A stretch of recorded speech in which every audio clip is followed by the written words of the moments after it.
गम बनी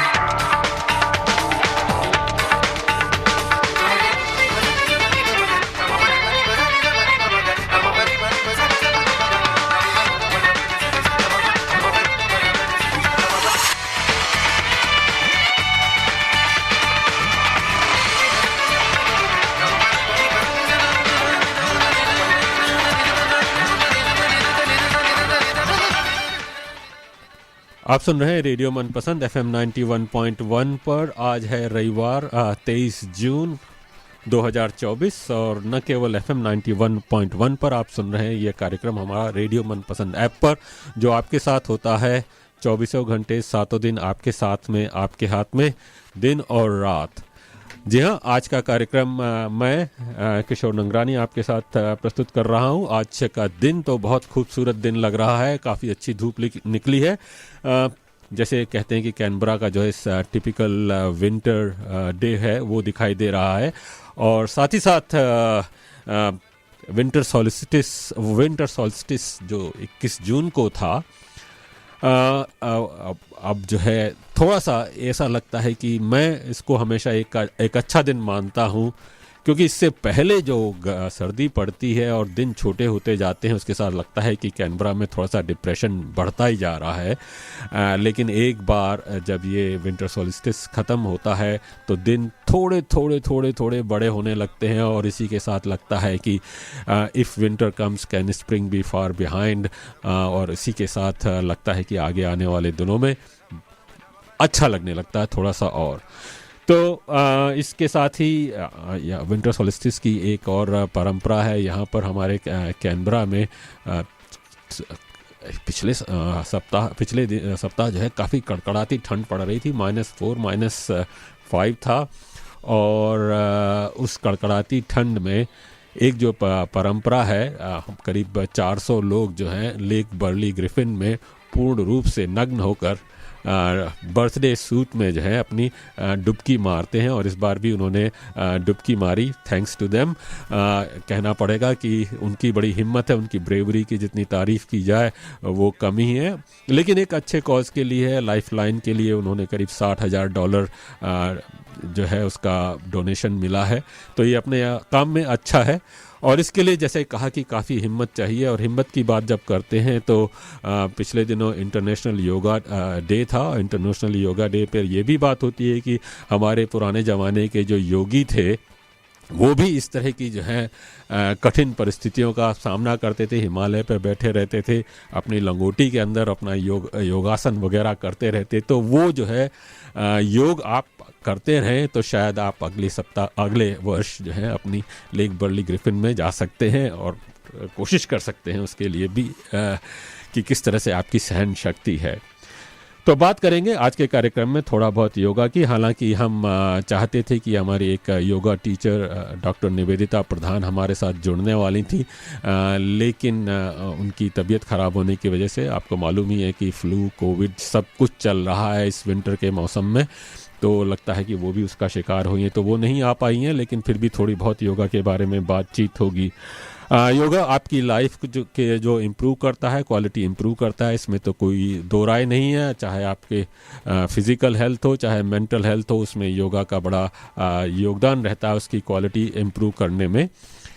लेकिन साथ ही साथ जहाँ जो है एक तरह से लाइफ अच्छी होनी चाहिए, कहते हैं कि डेथ भी अच्छी होनी चाहिए, और डेथ अच्छी होने के लिए बहुत कम लोगों को नसीब होता है। कई बार ऐसा होता है कि लंबी बीमारियां सहनी पड़ती हैं, और आपने सुना होगा आपके चारों ओर आपके संबंधी या मित्र जो ये कहते हैं कि बस जब लंबी बीमारी से जूझ रहे होते हैं तो समय आ गया है कि ये दुनिया छोड़ें, लोगों के ऊपर बोझा न बने। वो लेकिन चॉइस ये माना जाता था कि हमारे हाथ में नहीं है जिंदा रहना या मरना, रहा ये तो ईश्वर के हाथ में है। लेकिन जैसा कि हमने देखा कि अब हमारे हाथ में जिंदा रहना भी है, बच्चे पैदा करते हैं तो आईवीएफ वगैरह टेक्नोलॉजी इस्तेमाल होती हैं, मरना भी हमारे हाथ में है, और वो भी उसकी भी चॉइस हमारे एसीटी में, हालांकि ये लास्ट जुरिस्डिक्शन है, ऑस्ट्रेलिया में सभी जगह ये चॉइस अब सबको है कि अगर वो लंबी बीमारी से जूझ रहे हैं तो वो चॉइस ले सकते हैं वॉलंटरी असिस्टेड डाइंग। उसका जो है लेजिस्लेशन 5 जून 2024 को यहाँ पर अभी इसी महीने पास हुआ है। तो इस बारे में बातचीत करने के लिए हमारे साथ एक विशेषज्ञ डॉक्टर जुड़ रहे हैं, डॉक्टर अनिल। उनके साथ बातचीत करेंगे वॉलंटरी असिस्टेंट डाइंग के एस्पेक्ट के बारे में। बड़ा काफ़ी सेंसिटिव टॉपिक है, इसको बातचीत करना कोई आसान काम नहीं है, लेकिन ज़रूरी है कि इस बारे में हम बातचीत करें। तो आज के कार्यक्रम में हम उसके बारे में बातचीत करेंगे। इसके अलावा आपने कल जो है खूबसूरत प्ले देखा होगा जिसे आर्टफुल इवनिंग कहा गया था, काफ़ी हाउसफुल था, काफ़ी लोग थे उसके अंदर। तो इस आर्टफुल इवनिंग के प्ले के बारे में भी बातचीत करने के लिए आज हमारे जो है RJ Manish, full time actor, full time RJ, वो भी हमारे साथ जुड़े हैं। उनके साथ बातचीत करेंगे इस प्ले के बारे में, किस तरह से रहा। तो आशा है कि आपको वो आर्टफुल इवनिंग पसंद आई होगी। अगर आप उसके बारे में बातचीत करना चाहें तो हमसे आप बात कर सकते हैं 62874347 पर, या हमें टेक्स्ट कर सकते हैं 0414527962 पर। आर्टफुल इवनिंग तो अच्छी रही, होपफुली आज की आर्टफुल मॉर्निंग भी आपको अच्छी लगेगी। हमसे जुड़ते रहिए क्योंकि हम कई टॉपिक्स पर बातचीत करेंगे, संगीत के पर बातचीत करेंगे। तो क्यों न शुरुआत करते हैं इस विंटर के मौसम में। जैसे बात करी थी कि दिन जो हैं अब छोटे दिन जो हैं छोटे होने के बजाय अब थोड़े से बड़े हो रहे हैं, और रात लंबी होने के बजाय थोड़ी सी छोटी हो रही हैं।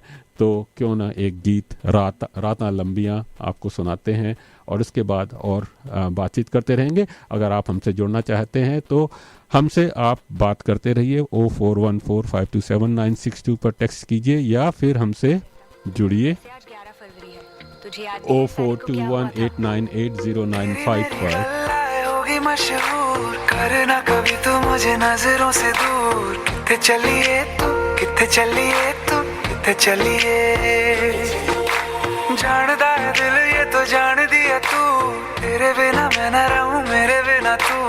किथे चलिए तू, किथे चलिए तू, किथे चलिए। काटू कैसे राता हो सावरे, जिया नहीं जाता सुन बावरे। के रातां लंबे आ रे, कटे तेरे संगे आ रे।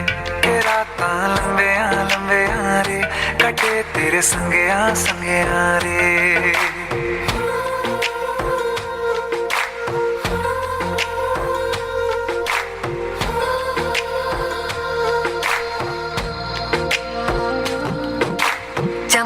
चम अंबरां दे तारे कहंदे ने सजना, तू ही चन मेरे इस दिल दा मन लवे सजना।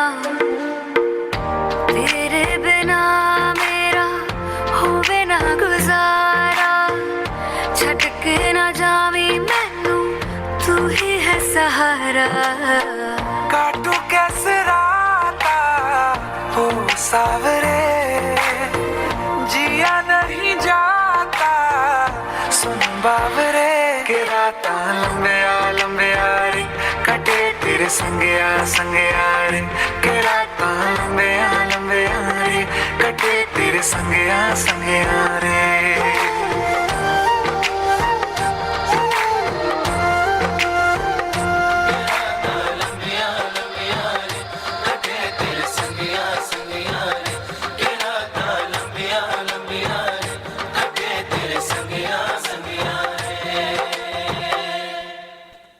आप सुन रहे हैं रेडियो मनपसंद FM 91.1 पर, और साथ ही साथ रेडियो मनपसंद ऐप पर। मैं हूं आपके साथ किशोर नंगरानी।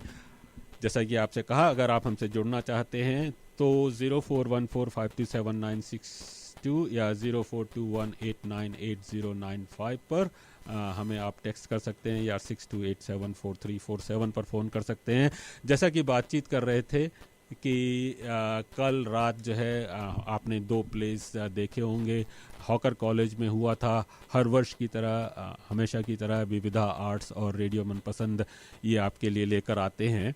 तो काफ़ी लोग थे वहाँ पर, काफ़ी अच्छी भीड़ थी, लगभग सोल्ड आउट था। और उसके बाद बातचीत करने के लिए हमारे साथ आरजे मनीष भी जुड़े हुए हैं।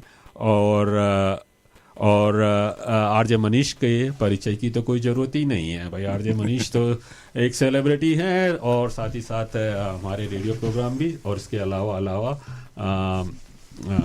एक्टर भी हैं। राज मनीष जी कैसे हैं? अच्छा, इतना बढ़िया आपने इंट्रोडक्शन दे दिया है आरजे किशोर जी ने। या आपको भी सुप्रभातम, गुड मॉर्निंग, सलाम, नमस्ते। मेरी आवाज़ थोड़ी खसकी है क्योंकि कल आफ्टर पार्टी भी होती रही तो success of the not only one show in Canberra but कि 2 शोज इन सिडनी, वो भी सारे हाउसफुल और बड़े सक्सेसफुल रहे।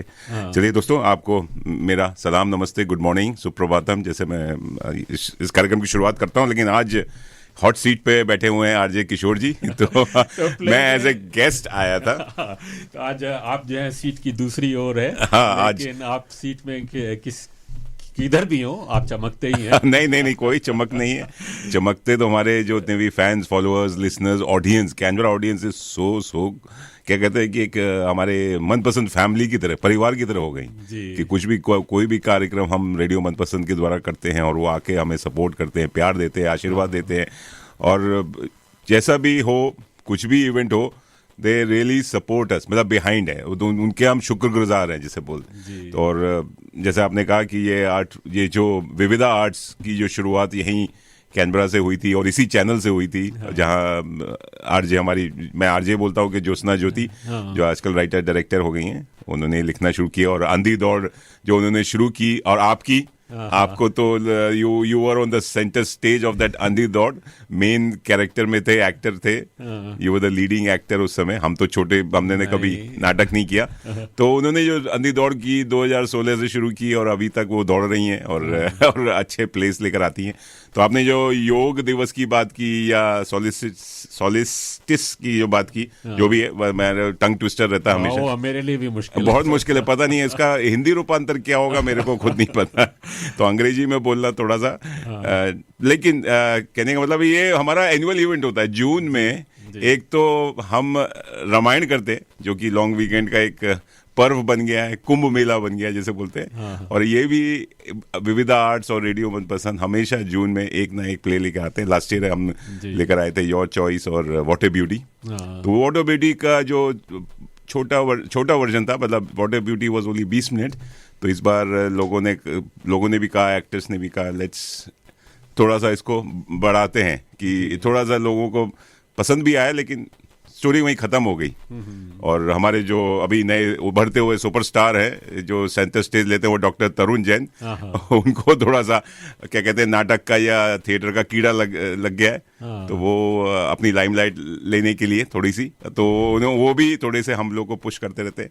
देखिए, ये सब वॉलंटरी वर्क है। इट्स जैसे जेजे ने कहा कि थिएटर डज नॉट पे योर बिल्स। तो ये आपको भी जैसे कीड़ा, आपका कमिटमेंट इज सर आंखों पर कि आप कितने भी आज आपकी तबीयत खराब है, लेकिन आप फिर भी रेडियो पे आए हैं। तो ये सब हम लोग के अंदर कीड़ा है। जब तक कीड़ा नहीं होगा, पैशन नहीं होगा, कमिटमेंट नहीं होगा, पेशेंस नहीं होगा, और एक तरह का ये जुनून नहीं होगा, कोई प्ले नहीं कर सकता, कोई रेडियो नहीं कर सकता। और ज़रूरी है वो अपनी कम्युनिटी लाइफ में, जिस तरह से आपने बताया कि आर्ट्स का अपना एक अलग स्थान रहता है, चाहे रेडियो हो, चाहे प्लेज हो, थिएटर हो या म्यूज़िकल कंसर्ट्स हो।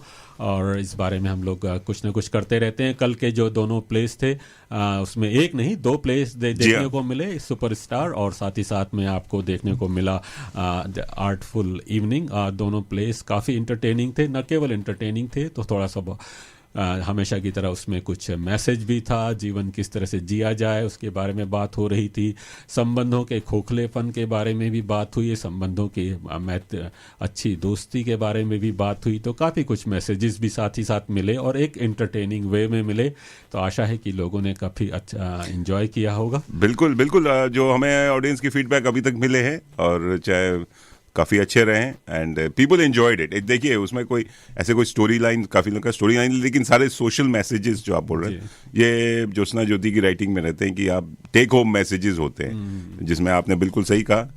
हमारे पर्सनल रिलेशनशिप पे बहुत होते हैं, मियाँ बीवी के होते हैं, बिजनेस पे होते हैं कि पैसा जरूरी है कि दोस्ती जरूरी है, हमेशा यही हम लोग जो फर्स्ट जनरेशन माइग्रेंट्स हैं इस पे चर्चा करते हैं।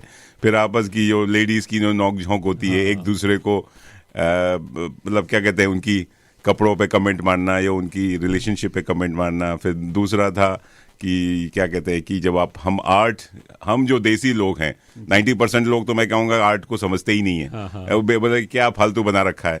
और मेरा भी रोल कुछ ऐसे ही छोटा मोटा था यार सही था लेकिन मैं ही था जो आर्ट को अप्रिशिएट कर रहा था कि मुझे आर्ट को देख के मुझे अपने टॉमी या कुत्ते की याद आ गई कि बेचारा वो चला गया स्वर्ग में। लेकिन तो ये चीजें थोड़ी सी और भी उसमें थोड़ी सी कॉमेडी डाली कि कोई चीज खो गई और उसको भी ढूंढने पे लग गए। तो it was more in a funny way, it's like a skit, नौटंकी कह लीजिए या हम लोग नुक्कड़ नाटक कहते थे तो नहीं अच्छा था, इट वाज गुड फन। और एक मैसेज आया जैसे आप बात कर रहे थे कि म्यूजिक, आर्ट और theatre does not have any language. तो वो उसमें हमारी कैरन जो CMS में ही काम करती है, she never watched a Hindi play या हमारा Indian play and she loves English place. तो उन्होंने मेरे से पूछा कि हाउ इज द प्ले, मैं आ जाऊं। मैंने कहा नहीं 50-50 है, इंग्लिश और हिंदी दोनों मिक्स्ड है। तो she came and she send a very good message कि कह रही थी कि हाउ डिड आई कोप। मैंने पूछा था कि how did you cope the language barrier. तो शी सेड कि for the language I said I will say that I will enjoy it and it's more just a verbal language as you know. तो नसरीन जो हमारी RJ रह चुकी हैं वो बगल में बैठी थी, तो काफ़ी जो फनी बिट्स थे वो ट्रांसलेट करके कुछ बता रही थी, बट वो बोली थी लेकिन समझ में आ रहा था। तो वही मैं कहने चाह रहा हूँ कि जो हमारे जो लैंग्वेज की कॉम्प्लेक्सिटी की जरूरत नहीं है। तो दिस इज सो गुड। तो हम और एक और मैसेज आया समीर गौड़ एंड दीदी का कि hi Manish ji, hi Kishore ji, what an amazing programme yesterday evening.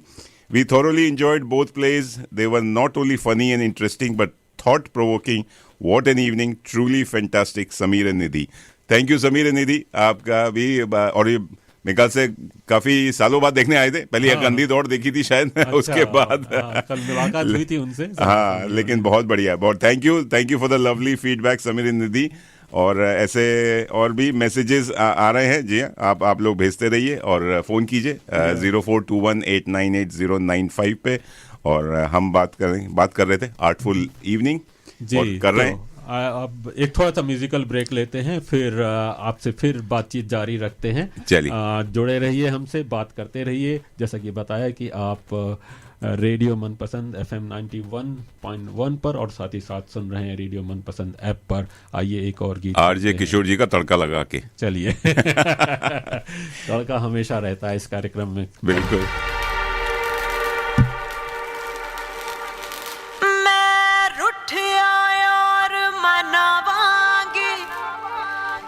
Her chill मन फूक जलावांगी, जद पत्थर रांझा पिघलेगा, तद मैं कमली कहलावांगी, तद मैं कमली कहलावांगी।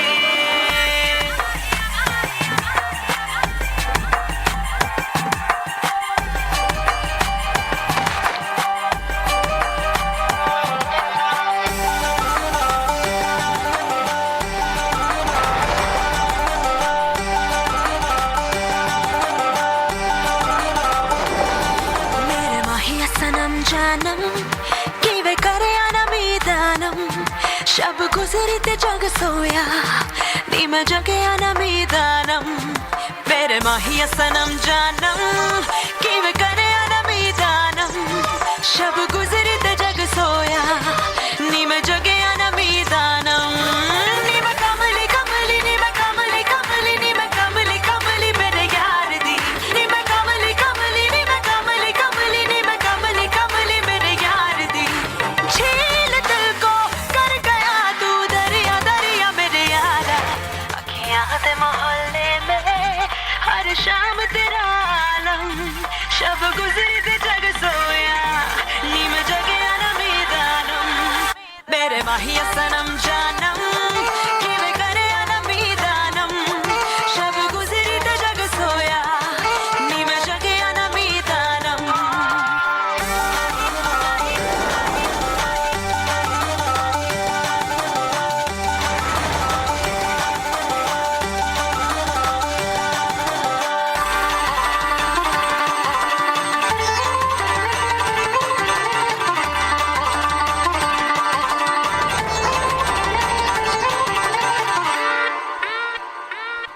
मैं तो पहन के साफा के सरिया जुगनी जोगन बन जाऊं सुर में दे काले जादू से कह दे तो जोग भुलाऊं नी मैं कमली कमली नी मैं कमली कमली मैं तो सहर दी ठंडी शबनम हाँ गुलशन का इतर चुराऊं रुख बदलूं तो सैलाब हूँ मैं पर्वत भी चीर दिखाऊं नी मैं कमली कमली नी मैं कमली कमली नी मैं कमली कमली मेरे यार दी नी मैं कमली कमली नी मैं कमली कमली नी मैं कमली कमली मेरे यार दी मैं खुदी में तू खुदी का जरिया जरिया मेरे यारा झालर में सितारों का चनवर गा तू यारम शब गुजरी ते जग सोया नी मैं जगया न मीदानम मेरे माहिया सनम जानम किवे करे न मीदानम शब गुजरी ते जग सोया नी मैं जगया न मीदानम नी मैं कमली कमली नी मैं कमली कमली नी मैं कमली कमली मेरे यार दी नी मैं कमली कमली नी मैं कमली कमली नी मैं कमली कमली मेरे यार दी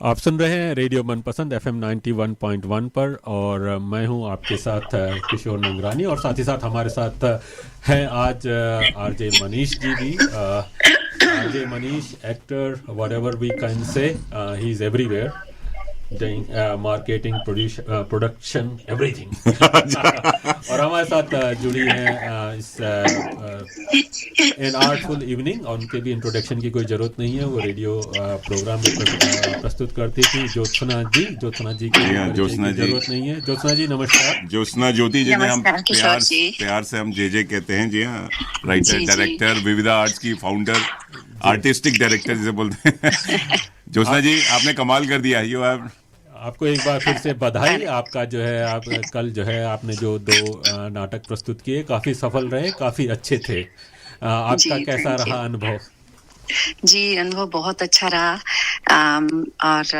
आप तो खुद एक सबसे पहले वाले अनुभव के भागीदार रह चुके हैं किशोर जी जो हमने सबसे पहला नाटक किया था अंधी दौड़ जिसके हमने 3 शोज किए 2 कैनबरा में 1 सिडनी में तो आपको पता ही है कि वो जो पूरा प्रोसेस होता है उसको जितना हम सब एंजॉय करते हैं जी हाँ। वही वो है और फिर जब अगर ऑडियंस आके उस प्ले को देख के तारीफ करते हैं तो बस अपना तो वही है बल्ले बल्ले हो जाती है बल्ले बल्ले बिल्कुल बहुत बहुत कैनबरा के ऑडियंस ने अप्रिशिएट किया है बहुत सपोर्ट किया है और इस पूरे प्रोसेस को मतलब धीरे धीरे जैसे होता है ना हम सब इस चीज को जानते हैं कि हम चाहते क्या है we just want to have some positive vibes, good time together as a community.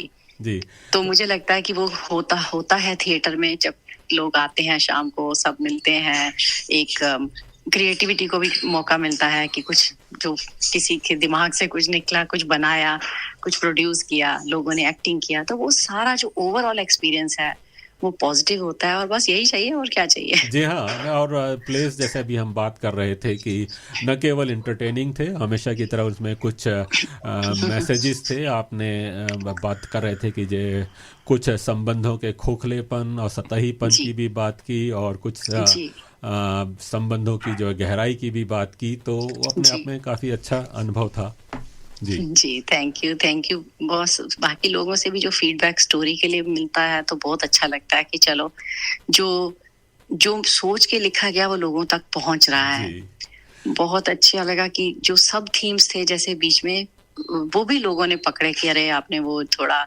जैसे वुमेन वाला वो दिखाया कि जी। हाँ वो तो, और या दोस्ती वाला एंगल दिखाया, जी। या जैसे जब नए इमिग्रेंट्स आते हैं वो कैसे स्ट्रगल करते हैं। जी। कई बार लोग बहुत सेटल होने के बाद भूल जाते हैं, या कॉम्पिटिशन्स तो बड़े वो थे, बहुत जी। सारे सब थीम्स थे। और खुशी ये हुई कि सब मतलब सब लोगों ने नोट किए जी हाँ। कि ये थे जी। और इतनी सारी थीम्स उठाना भी अपने आप में एक चैलेंज होता है। आपको लगा कि उसमें कुछ इम्प्रूवमेंट्स की गुंजाइश थी क्या? जी, इम्प्रूवमेंट की गुंजाइश तो हमेशा ही रहती है। जी वो तो मतलब कभी हो ही नहीं सकता कि हम उसको और वो ना करें इम्प्रूव। जी तो बस वो तो धीरे धीरे होता रहेगा। कुछ कुछ लोगों का, हालांकि क्या होता है कि ज्यादातर लोग पीपल आर वेरी जनरस, जी mostly people are very generous, वो बहुत अच्छा फीडबैक देते हैं हाँ कि हाँ कि ऐसे, पर लेकिन वो अपने आप को रिफ्लेक्ट करते हैं हम कई बार कई चीजों को कि इसको ऐसे कर सकते थे, है ना। कि थोड़ा किसी ने एक बोला कि भाई कि थोड़ा लंबा होना चाहिए था हाँ लास्ट वाला प्ले, हाँ जो सेकंड प्ले था वो थोड़ा लंबा होना चाहिए था, है ना। कि कुछ हाँ, उसमें हाँ। और भी ऐड कर सकते थे या कुछ ऐसे। तो ये एक फीडबैक था। जी बाकी तो धीरे धीरे एक्टर्स और हम आपस में बात करते रहते हैं, मैं और लोगों का भी इनपुट लेती रहती हूँ। जी तो बस इम्प्रूवमेंट तो करनी ही है, वो तो जी। खैर उसका तो कोई दो राय है ही नहीं कि हर बार आगे से और ज्यादा इम्प्रूव करना है। और इतना कोई आसान भी नहीं है, जैसा कि आपने बताया कि इसमें आपके जो एक्टर्स हैं जी। मनीष जी और तरुण जी अपने आप को कितना भी प्रोफेशनल कहें हैं तो नहीं तो उनके साथ काम करना भी कोई आसान नहीं है। और क्या? तो कैसा पाते हैं एक्टर्स को? हाँ नहीं बिल्कुल वो तो है। मैं एक्टर्स को यही बोलती हूँ कि बहुत सारे एक्टर्स मतलब जैसे आते हैं, या मतलब आधे आधे तो नहीं कहूंगी, बहुत सारे ऑडियंस तो वो यही कहते हैं कि हमें भी एक्टिंग करनी है। जब देखिए मैं भी एक्टिंग बहुत पसंद करता हूँ या करती हूँ जब आपका प्ले हो, तो मतलब सबसे बड़ी बात है कि जब वो कमिटमेंट के साथ आते हैं और इस चीज के साथ, और मेरे लिए दो ही रिक्वायरमेंट होती है, कमिटमेंट और टीम प्लेयर। कि उसमें there is no I in the team कि कोई ऐसे करके आए कि मेरे को सबसे बहुत अच्छा करना है। या तो जब वो टीम स्पिरिट होती है और कमिटमेंट होती है कि हाँ मुझे अच्छा करना है, जो बता रहे हो वो करना है, जी तो हो जाता है। और अपने पे रिफ्लेक्ट करना, अपनी क्राफ्ट को खुद रिफाइन करना। आपने कई एक्टर्स शायद कल दूसरे तीसरे प्ले में देखे होंगे जो पहले आप उनको देख चुके हैं, और मैं हर बार देखती हूँ पहले से और ज्यादा इम्प्रूव हो गया। जैसे मैं भी as a writer director improve हो रही हूँ, जी है ना। तो वो मेहनत है, बट अच्छा लगता है जब पॉजिटिव रिजल्ट्स आते हैं तो अच्छा लगता है। जी। चलिए आपकी ये क्रिएटिविटी की जो है जर्नी जारी जारी रहे यही, और फिर एक बार फिर आपको बधाई हमारी ओर से इस कार्यक्रम दोनों प्लेस की थैंक यू सफलता सो के लिए। मच, थैंक यू जी, थैंक यू। और रेडियो मनपसंद का तो मतलब हमेशा से ही इतना ज्यादा सपोर्ट रहा है, रेडियो मनपसंद का और रेडियो मनपसंद से जुड़े सभी लोगों का। आप लोग तो, आप और मनीष जी तो जो पार्टनर इन क्राइम, जो सबसे पहला शुरुआत हुआ था यहाँ से इसी रेडियो स्टेशन में, इसी कमरे में जहाँ आप आज बैठे हैं, हमने बैठ के बात की थी कि वैसे नाटक करना चाहिए। ऐसे ही मेरे ख्याल से ऐसे शुरुआत हुई थी, अगर आपको याद हो, कि वैसे हम नाटक क्यों नहीं, एक नाटक करना है। पहले शुरू हुआ था रेडियो में, रेडियो नाटक करते हैं जैसे हवा महल की तरह, फिर हम स्टेज पे ही कर लेते हैं। फिर तो हम बस उसी से ये शुरुआत हुई थी, आइडिया वहीं से उसका जन्म हुआ था। और आप लोगों की सपोर्ट और आप लोगों की जो एक जिसको बोलते हैं ना नॉन स्टॉप जो पॉजिटिव एनकरेजमेंट है, उसी से हो रहा है। जी हाँ, जी हाँ। जी बस वही कीड़ा, जैसे हम बात कर रहे थे कि आप ही ने कीड़ा डाला। हमें थोड़ा सा पॉलिश किया, और हम तो कोई रेडियो ही थे, रेडियो ही करते थे, बातों का तड़का लगाते हैं, लेकिन आपने एक्टिंग का तड़का लगवाया, हमसे काम करवाया। और कमिटमेंट जो आपने बोला, हाँ कमिटमेंट इज वेरी मस्ट, जो कि इस फील्ड में बहुत जरूरी है, चाहे वो मीडिया हो, आर्ट हो, चाहे थिएटर हो, चाहे रेडियो। इसलिए भी आ जाता ना कि ये देखिए ये वॉलंटरी है सारा, जैसे आप रेडियो में भी कुछ there is no extra benefit other than जो एक सेटिस्फेक्शन है हमें कि हम एक अच्छा काम कर रहे हैं, लोग जुड़ रहे हैं, लोगों को मजा आ रहा है। नहीं मजा आ रहा हुआ तो नहीं करने का फायदा ही नहीं। एब्सोल्युटली। जी नहीं, बहुत बढ़िया। और देखिए, जो आपके तो वैसे तो कई सारे एक्टर्स होते हैं, कैरेक्टर्स होते हैं जो लाइमलाइट ले जाते हैं, कोई फ्रंट पे होते हैं और बहुत सारे डायलॉग्स होते हैं, लेकिन कुछ होते हैं जो छुटपुट मेरे टाइप के और एक गेस्ट अपीयरेंस, और एक कल जो सौरभ दातार ने जो किया गौरव का जो रोल। अब इन एक्टिंग के बारे में मैं रशीद दवे तो काफी मंजे हुए कलाकार हैं, तरुण ने भी अपना अच्छा दिखाया, ऋषि तो है ही, ऋषि और पर मैं काफी इम्प्रेस्ड हुआ था सौरभ दातार की जो एक्टिंग थी नेचुरल, जिस तरह से उन्होंने नर्वस माइग्रेंट का स्टूडेंट का जो रोल किया बड़े अच्छे से पेश किया, क्योंकि कई बार भूल जाते हैं छोटे कलाकारों को, जैसे कि मनीष कह रहे हैं। तो लोग आके मेरे टॉमी के मरने पे श्रद्धांजलि दे रहे थे, तो मुझे आपके पास आया ना राजीव जी का, हाँ, राजीव ज्योति ने लिखा है, डॉक्टर राजीव ज्योति एंड रुचि ने लिखा है कि for me your guest appearance was the best natural actor RJ Manish. तो ऐसे वही ना, नहीं हमको मत भूल जाइए भाई, हमारा भी रोल बड़ा अच्छा था, क्योंकि जे ने कहानी लिखी उसमें एक था कि कुछ चीज चोरी हो जाती है, तो लोगों ने मेरे पे शक किया कि ये बंदा थोड़ी देर के लिए स्टेज पे आया, यही ना चोर निकला। तो इस स्टोरी देखिए कितने ध्यान से लोग सुन रहे थे, और मुझे बड़ा अच्छा लगा कि जब लोगों ने कहा, हमें लगा कहीं वो आदमी ना लेके आओ, आदमी लगा, अच्छा लोग इतना एंगेज थे ना, इतने ध्यान से कि सब सोच, वो बोल रहे हैं कि दो लोगों ने बोला, मैं इसको बोल रही थी, उसके हस्बैंड नहीं लिया। चलिए बढ़िया। चलिए मनीष जी को तो भूल नहीं सकते, अगर भूलना चाहें तो वो याद दिलाते रहते हैं कि उन्हें नहीं। नहीं, इसका फिर एक और, जैसे बोलते हैं कुंभ मेला लगता है हमारा, ये विविधा आर्ट्स एंड रेडियो मनपसंद का, हर जून में सोलिस्टिस होता है, जो कहते हैं हम लोग, योगा होता है, रामायण होता है, तो ऐसे ही हमारा, तो अगले जून के लिए आप लोग तैयार हो जाइए, कुछ ना कुछ एक नया तड़का जे के आपके दिमाग में चल रहा होगा, आई एम श्योर, की कहानी का। तो चलिए, बहुत बढ़िया, थैंक यू ज्योत्सना जी, और thank you Manish ji, thank you Kishore ji, बहुत बहुत धन्यवाद। Thank you have a lovely trip back home in Sydney. हाँ जी, थैंक यू सो मच। चलिए फिर आप सुन रहे हैं रेडियो मनपसंद, और चलिए लेते हैं एक म्यूजिकल ब्रेक फिर से, और फिर बातचीत जारी रखते हैं।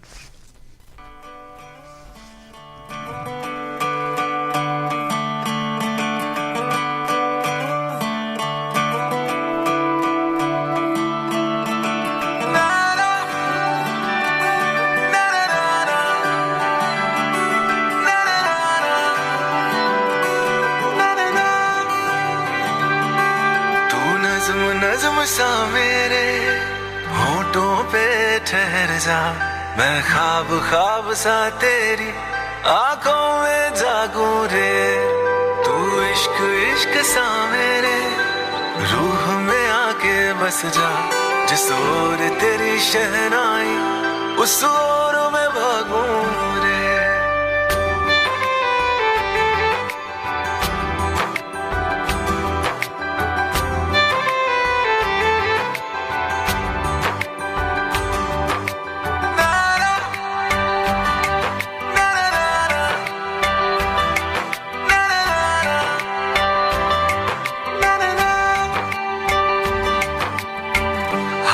थाम ले पिया, करते हैं वादा, अब से तू आरज़ू, तू ही है इरादा, मेरा नाम ले पिया, मैं तेरी रुबाई, तेरे ही तो पीछे पीछे बरसात आई,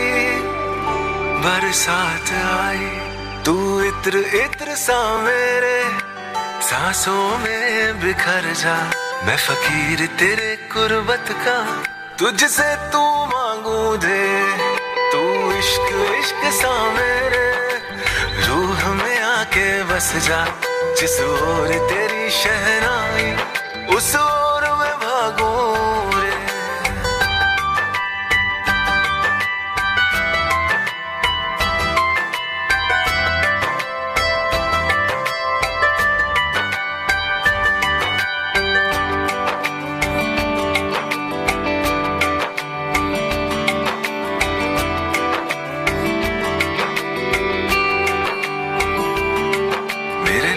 लिफाफे में तेरा खत है जानिया, तेरा खत है जानिया, ना चीज ने कैसे पाली किस्मत ये जानिया वे, वो मेरे दिल के लिफाफे में तेरा खत है जानिया, तेरा खत है जानिया, ना चीज ने कैसे पाली जन्नत ये जानिया वे, तू नज़्म नज़्म सा मेरे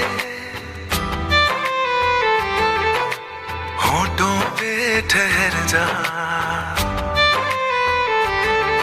तू नज़्म नज़्म सा मेरे होठों पे ठहर जा, मैं ख्वाब ख्वाब सा तेरी आँखों में जागूं रे, तू इश्क इश्क सा मेरे रूह में आके बस जा, जिस ओर तेरी शहनाई उस ओर में भागूं रे।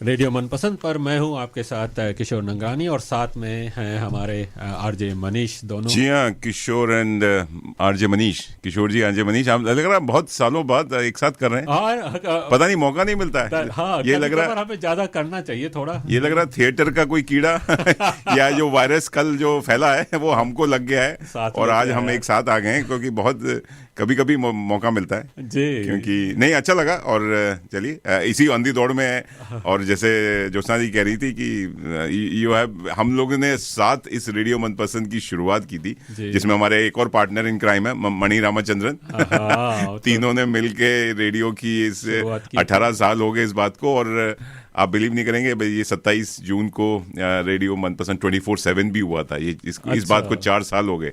आई थिंक काफी श्रेय आपको भी जाता है कि जिस तरह से आपने मेहनत की है कि इसको 24/7 बनाया जाए, जिस तरह से इसकी पॉपुलैरिटी बढ़ाई जाए, तो इसमें तो कोई दो राय नहीं है। ये सब बस लोगों का प्यार आशीर्वाद है। जैसे हम थिएटर कर रहे हैं या रेडियो कर रहे हैं या कोई भी इवेंट करते हैं, अंताक्षरी बड़ा पॉपुलर है, रामायण है, तो ये सब अंदर से, क्योंकि लोगों की चाहत होती है कि भैया, क्योंकि हर कोई हर काम नहीं कर सकता है, तो वो हमारे ऊपर छोड़ देता है। हम कोशिश करते हैं चलिए ठीक है थोड़ा सा, और एक तो वैसे ही ठंड हो रही है, -3 -4 में कुछ गर्माहट लाई जाए, नहीं तो घर में बैठे बैठे बोर हो जाते हैं, रजाई में ही छुपे रहते हैं। भैया नेटफ्लिक्स ऑन कर लो, हीटर ऑन कर लो, ये कर लो, पकोड़े खाने, अलग कुछ तड़का की, घर से लोगों को बाहर निकाला जाए।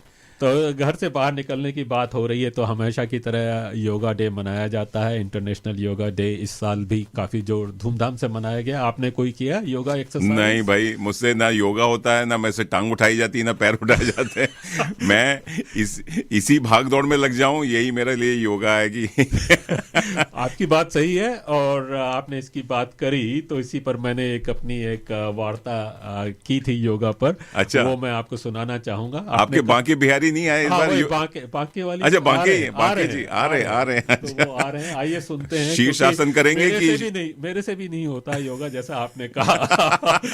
या तो शरीर टूट जाता है या कुछ ना कुछ गड़बड़ हो जाती है। तो जब लोग कहते हैं कि बड़े फिजिकल बेनिफिट्स हैं, हमें तो नहीं दिखाई देते। जितने भी योगा वाले हैं जरा फोन करके बताइए भैया, आप लोगों की इसमें कैसा क्या कीड़ा है जो सुबह उठ के शाम को उठ के जब भी उठो योगा ही करते रहते, 1-1 घंटा 2-2 घंटा। भैया हमसे तो नहीं होता है। बिल्कुल किशोर जी, चलिए सुनते हैं फिर इसी बात पर एक वार्ता। लेकिन योगा अपने आप में काफ़ी यूजफुल एक्सरसाइज है, अगर आप जानते हो सही तरीके से किस तरह से किया जाए। हम और मनीष जानते नहीं है किस तरह से किया जाए, और हमें न कोई गुरु मिलता, हम अपने आप को गुरु मान लेते हैं तो बड़ा मुश्किल हो जाता है। Happy yoga day. चलिए हैप्पी योगा डे, सुनते हैं ये वार्ता और फिर आपसे बातचीत होती रहेगी।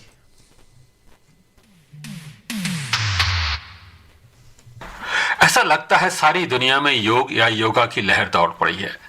मैनहट्टन से मुंबई तक, लंदन से लॉस एंजलिस तक, सिडनी से श्रीनगर तक योगा स्टूडियोज में, बीचेस पर, पार्क्स में, घरों में, जूम पर योगी और योगनियों ने धूम मचाई हुई है। बाकी भला इस लहर से कैसे बचते? उन्हें भी योग सीखने का शौक चर्राया, और योग में गुरु की महिमा का उन्हें पता था। सो उन्होंने भारतीय गुरु को अपना गुरु चुना। यह उनकी पहली गलती थी। आपको और हमें पता है भारतीय गुरु और वेस्टर्न टीचर्स में अंतर क्या होता है। अगर बच्चा 2+2 5 बोलता है तो भारतीय गुरु सीधे एक झापड़ रसीद करता है। वेस्टर्न टीचर्स कहता है शाबाश बेटा, तुम्हारा उत्तर करीब करीब सही है, थोड़ी सी और कोशिश करो, ये लॉली लो। बाकी के भारतीय गुरु अपने भारतीय शिष्यों के साथ भारतीय तरीकों से और वेस्टर्न शिष्यों के साथ वेस्टर्न तरीके से सिखाते थे और बाकी को योग में काफी गलतियां करने वाले थे। ये भारतीय गुरु अप मार्केट योगा स्टूडियो भी चलाते थे ब्रैडन के हिपस्टर्स एरिया में। Hindu temple and cultural centre यानी HTC की फ्री योगा क्लासेस ज्वाइन करने के बजाय इस अप मार्केट योगा स्टूडियो को ज्वाइन करना बाकी की दूसरी गलती थी। न केवल उन्हें इस योगा स्टूडियो को ज्वाइन करने के लिए 3 महीने की नॉन रिफंडेबल $1000 की फीस देनी पड़ी, साथ में सारा तामझाम यानी मर्चेंडाइज भी खरीदना पड़ा। Yoga sweat pant, yoga sweatshirt, yoga mat, yoga bolsters, yoga belt, yoga blanket, yoga chairs, yoga headstand और योगा रोलर वगैरह वगैरह वगैरह। हिसाब किताब लगाया तो $1500 का और चूना लग गया था उन्हें झटका लगा, क्योंकि उन्होंने तो यही सोचा था कि योगी को तो महज एक लंगोट और एक चटाई की जरूरत होती है। मगर यह योगा स्टूडियो अप मार्केट था और साथ ही साथ अप मार्केट योगा स्टूडियो में यह भी थी कि इसमें गोरी महिलाओं की संख्या अधिक थी और बाकी की यह तीसरी गलती थी। महाभारत की जड़ में जो बात थी वो ये थी कि दुर्योधन का जब पांडवों के माया महल में भ्रमित हुआ था तो द्रौपदी ने उसका उपहास उड़ाया था। और यहाँ इस योगा स्टूडियो में एक नहीं अनेक द्रौपदियां थीं बाकी का मजाक उड़ाने के लिए तैयार, और बाकी बेचारे तो दुर्योधन भी नहीं थे। खैर, योगा क्लास का पहला दिन आया। बाकी अपने सारे तामझाम के साथ स्टूडियो पहुंचे। पहला आसन था सूर्य नमस्कार। बाकी ने इसे बहुत आसान समझा। प्रातः काल जो सूर्य की ओर जल चढ़ाकर नमस्कार करते हैं वही तो सूर्य नमस्कार होता है। मगर सूर्य नमस्कार कुछ ऐसा नहीं था। उन्हें अपने हाथ ऊपर कर फिर झुक कर पैरों को छूना था। कहना तो आसान है लेकिन करना मुश्किल। जब उन्होंने पैर छूने की कोशिश की, उनके हाथों और पैरों के बीच में प्रशांत महासागर की दूरी बनी रही। भारतीय गुरु ने भारतीय हथकंडे अपनाते हुए उन्हें घूरा, जैसे कह रहे हो बेवकूफ, थोड़ी और कोशिश कर। मगर पूरी कोशिश के बाद भी वह दूरी उनके हाथ और पैरों के बीच में बनी रही। शायद शरीर के मध्य भाग में, जो बांके का मध्य भाग था, उसमें हिमालय पर्वत की तरह उभरी जो तोंद थी उसमें भी एक समस्या थी। बांके को यह महसूस हुआ कि उनका नाम बांके होने के बावजूद उनके शरीर में कोई बांकापन नहीं है।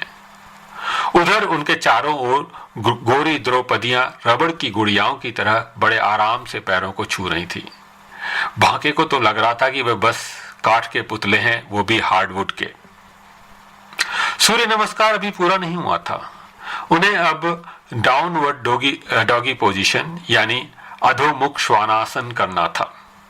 सिर झुकाकर, पीठ ऊपर कर और एड़ियां नीचे कर बांके अपने शरीर का संतुलन खो बैठे और अधोमुख यानी मुंह के बल लुढ़क पड़े और फर्श पर फैल गए पूरी तरह से।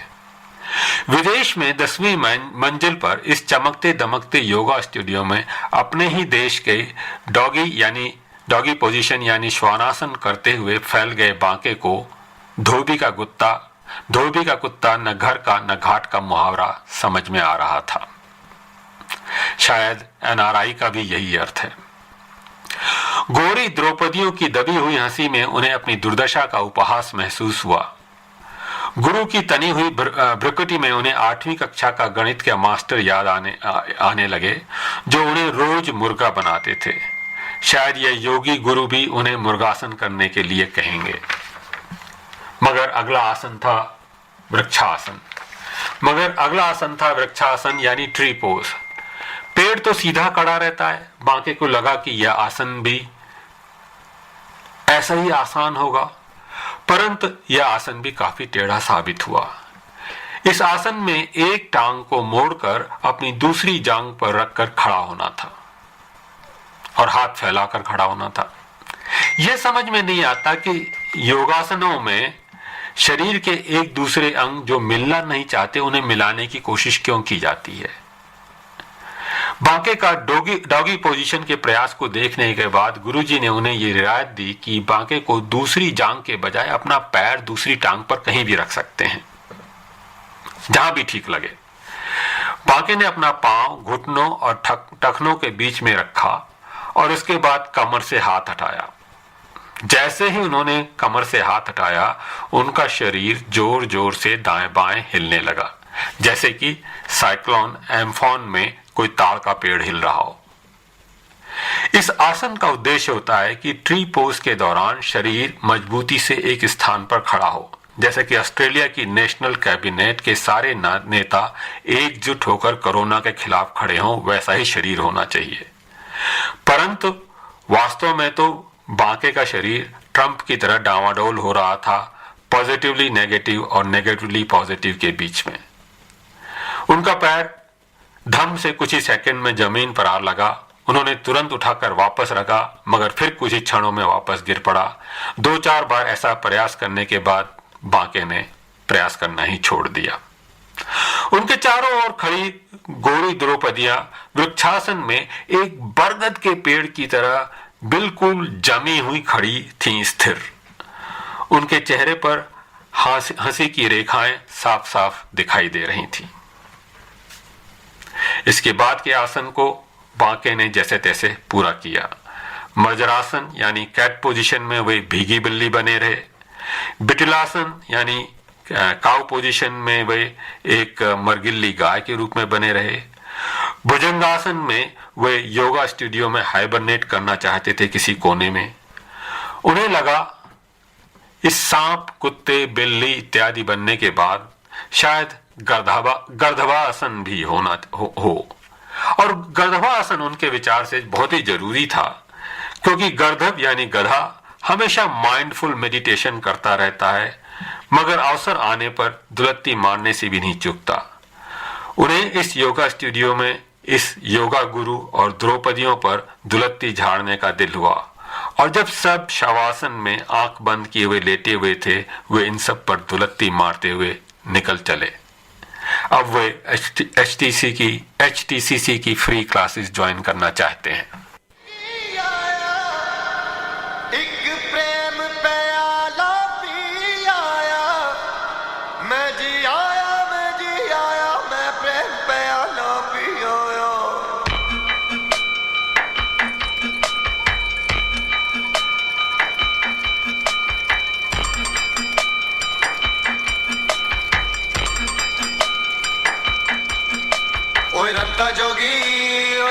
जोगी होए होए होए होए ओए रंता जोगी ओए रंता जोगी होए होए होए होए होए मैं प्रेम दा प्याला पियो, मैं प्रेम दा प्याला पियो, एक पल में सदियां जियो। ओए रंता जोगी होए होए होए मैं प्रेम दा प्याला पियो, एक पल में सदियां जियो। सारी मधुशाला पिया, एक पल में सदियां जिया। मैं पियाया मैं पियाया मैं पियाया, जा पियाया मैं जियाया। ओए रंता जोगी होए होए होए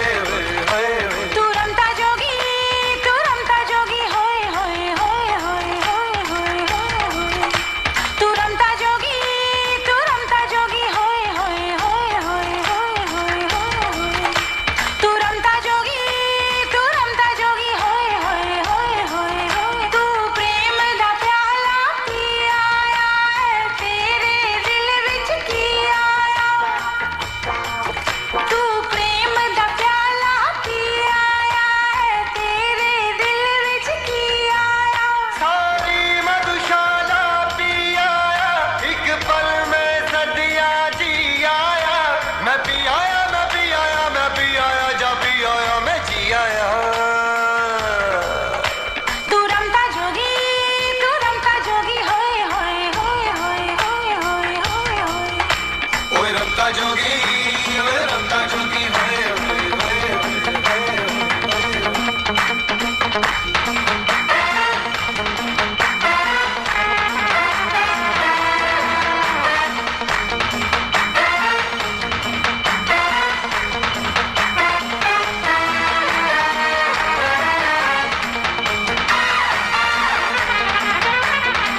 आप सुन रहे हैं रेडियो मनपसंद FM 91.1 पर और साथ ही साथ रेडियो मनपसंद ऐप पर। जैसा कि मैंने कहा इंट्रोडक्शन में, आज हम एक ऐसे सेंसिटिव टॉपिक पर बातचीत करने वाले हैं जिस पर अक्सर किसी घर में बातचीत नहीं होती है। जब भी घर में कोई नया बच्चा पैदा होता है या फिर कोई नया जॉब मिलता है तो ये खुशी का समय होता है, इसके बारे में काफ़ी बातचीत होती है।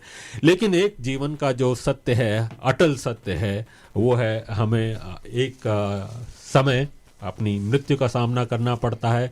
और कभी इस विषय पर हम कभी बातचीत नहीं करते खुलकर, और ये एक अपने आप में एक ऐसी स्थिति है कि इस टॉपिक को सभी लोग अवॉइड करना चाहते हैं, परंतु ज़रूरी है कि ये इस टॉपिक पर भी बातचीत करते रहें, क्योंकि यह एक ऐसा टॉपिक है जिसका हमें आगे पीछे सामना करना पड़ता है।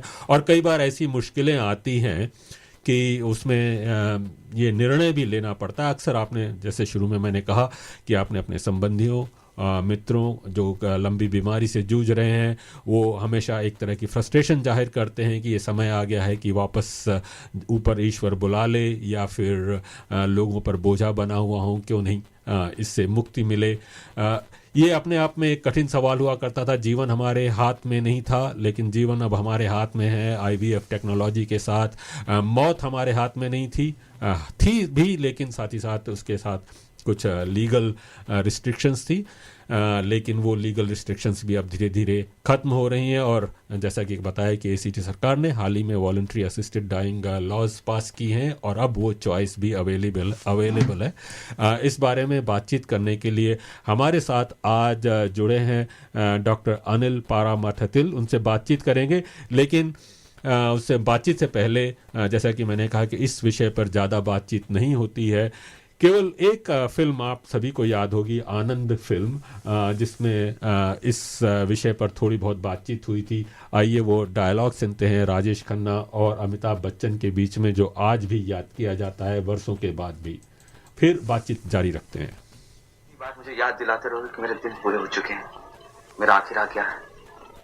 बाबू मोशाय, आज तक किसी ने अपनी मौत नहीं देखी, लेकिन मैं वो अभागा हूँ जो हर रोज, हर पल, हर लम्हा अपनी मौत देख रहा है। तुम्हारे चेहरे पर, तुम्हारी आंखों में। नहीं बाबू मोशाय, नहीं, मैं अपनी मौत देख सकता हूं, लेकिन तुम्हारा ये डरा हुआ चेहरा नहीं देख सकता। मैं चला जाऊंगा, कल ही यहां से चला जाऊंगा। नहीं आनंद, तुम कहीं नहीं जाओगे। तुम्हारा तो कोई नहीं, तुम मरोगे तो यहां मेरी बाहों में। अरे वाह, ये हुई ना मर्द वाली बात।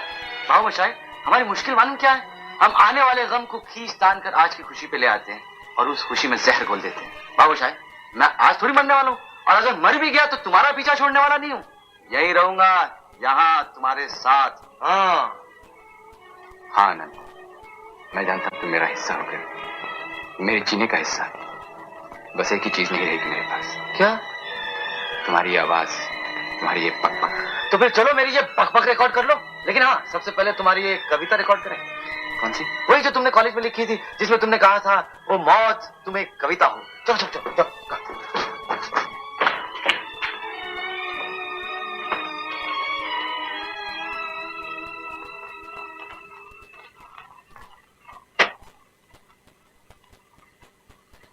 मौत तू एक कविता है, मुझसे एक कविता का वादा है, मिलेगी मुझको। डूबती नब्जों में जब दर्द को नींद आने लगे, जर्द सा चेहरा लिए चांद उफक तक पहुंचे। दिन न भी पानी में हो, रात किनारे के करीब, ना अंधेरा ना उजाला हो, ना अभी रात न दिन। जिस्म जब खत्म हो और रूह को जब सांस आए, मुझसे एक कविता का वादा है, मिलेगी मुझको। अब तुम बोलो। क्या? कुछ भी, तुम्हें भी बोलना पड़ेगा बोलने के लिए। हाँ, वो तो है।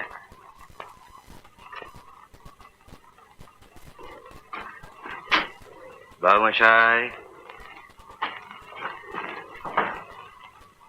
बाबू मोशाय, जिंदगी और मौत ऊपर वाले के हाथ है जहां पना, उसे ना तो आप बदल सकते हैं ना मैं। हम सब तो रंगमंच की कठपुतलियां हैं जिनकी डोर ऊपर वाले की उंगलियों में बंधी है। कब, कौन, कैसे उठेगा, ये कोई नहीं बता सकता है।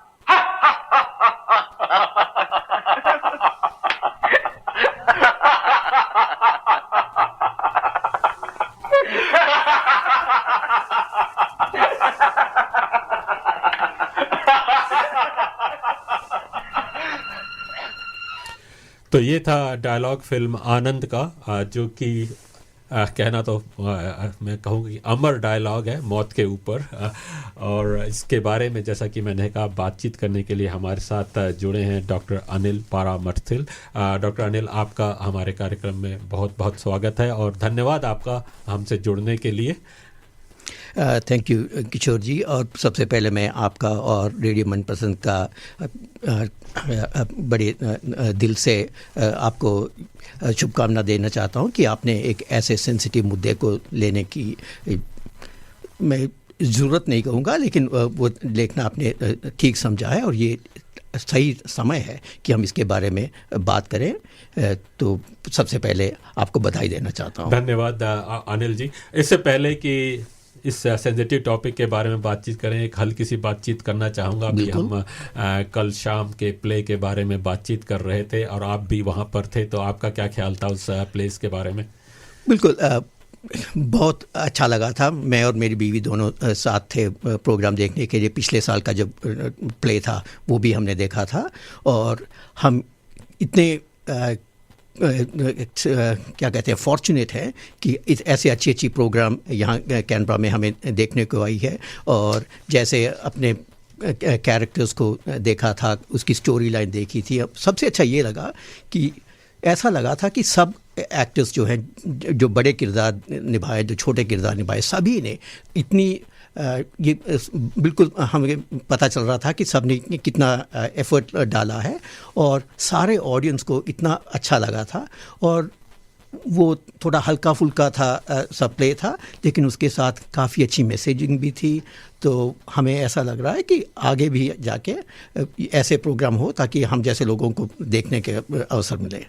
धन्यवाद अनिल जी। आप जैसे का आपका फीडबैक और आप जैसे श्रोताओं का और दर्शकों का फीडबैक मिलकर हमारे मनीष जी और जो लोग इस कार्यक्रम में प्लेस लाने की कोशिश करते हैं उनको बड़ा प्रोत्साहन मिलता है।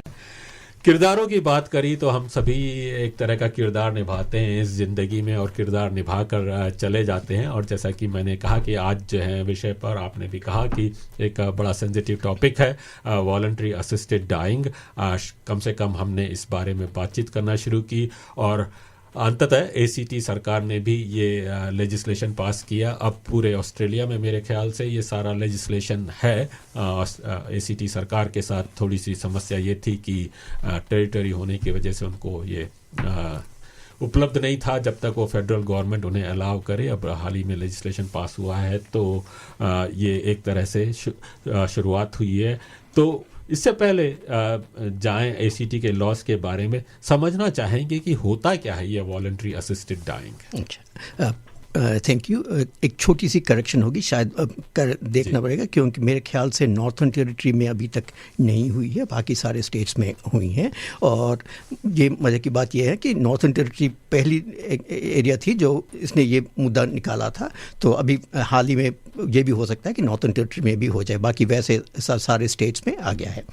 अच्छा, वॉलंटरी असिस्टेड डाइंग एक अलग सा नाम है, लेकिन ये नाम हम काफ़ी सालों से और किसी रूप में सुनते आते रहे, जैसे मर्सी किलिंग हो या यूथनेसिया हो, ऐसी बातें तो हम पहले सुनने में आता था। तो उसके लिए एक अलग सा टर्म अभी बना दिया, जैसे वॉलंटरी असिस्टेड डाइंग कहा कि सारे कंट्री में एक ही तरह का मतलब निकले। सो उसमें दो तीन चीज़ें जैसे है, एक वॉलंटरी है। वॉलंटरी का मतलब ये है कि आप अपने खुद होश और हवास में बिना कोई बाहर के दबाव से आप ये निर्णय करें कि आपको मौत स्वीकार करना है, तो वो वॉलंटरी है।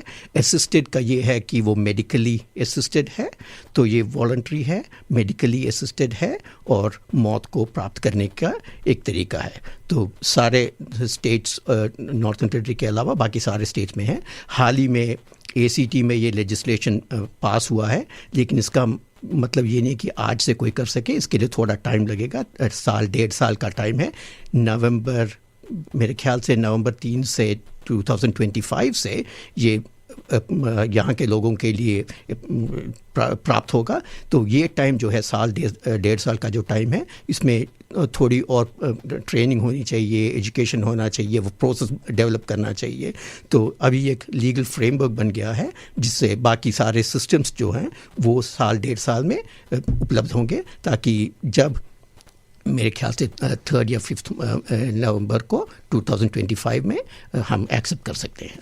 सो लेजिस्लेशन अभी हाल ही में पास हुआ, जैसा कि आपने बताया, जून 2024 में, लेकिन जो अलाउ किया जाएगा वॉलंटरी असिस्टेड डाइंग वो नवंबर 2025 से Correct. और ये टाइम जो है यूज़ किया जाएगा एक तरह का सिस्टम बनाने के लिए।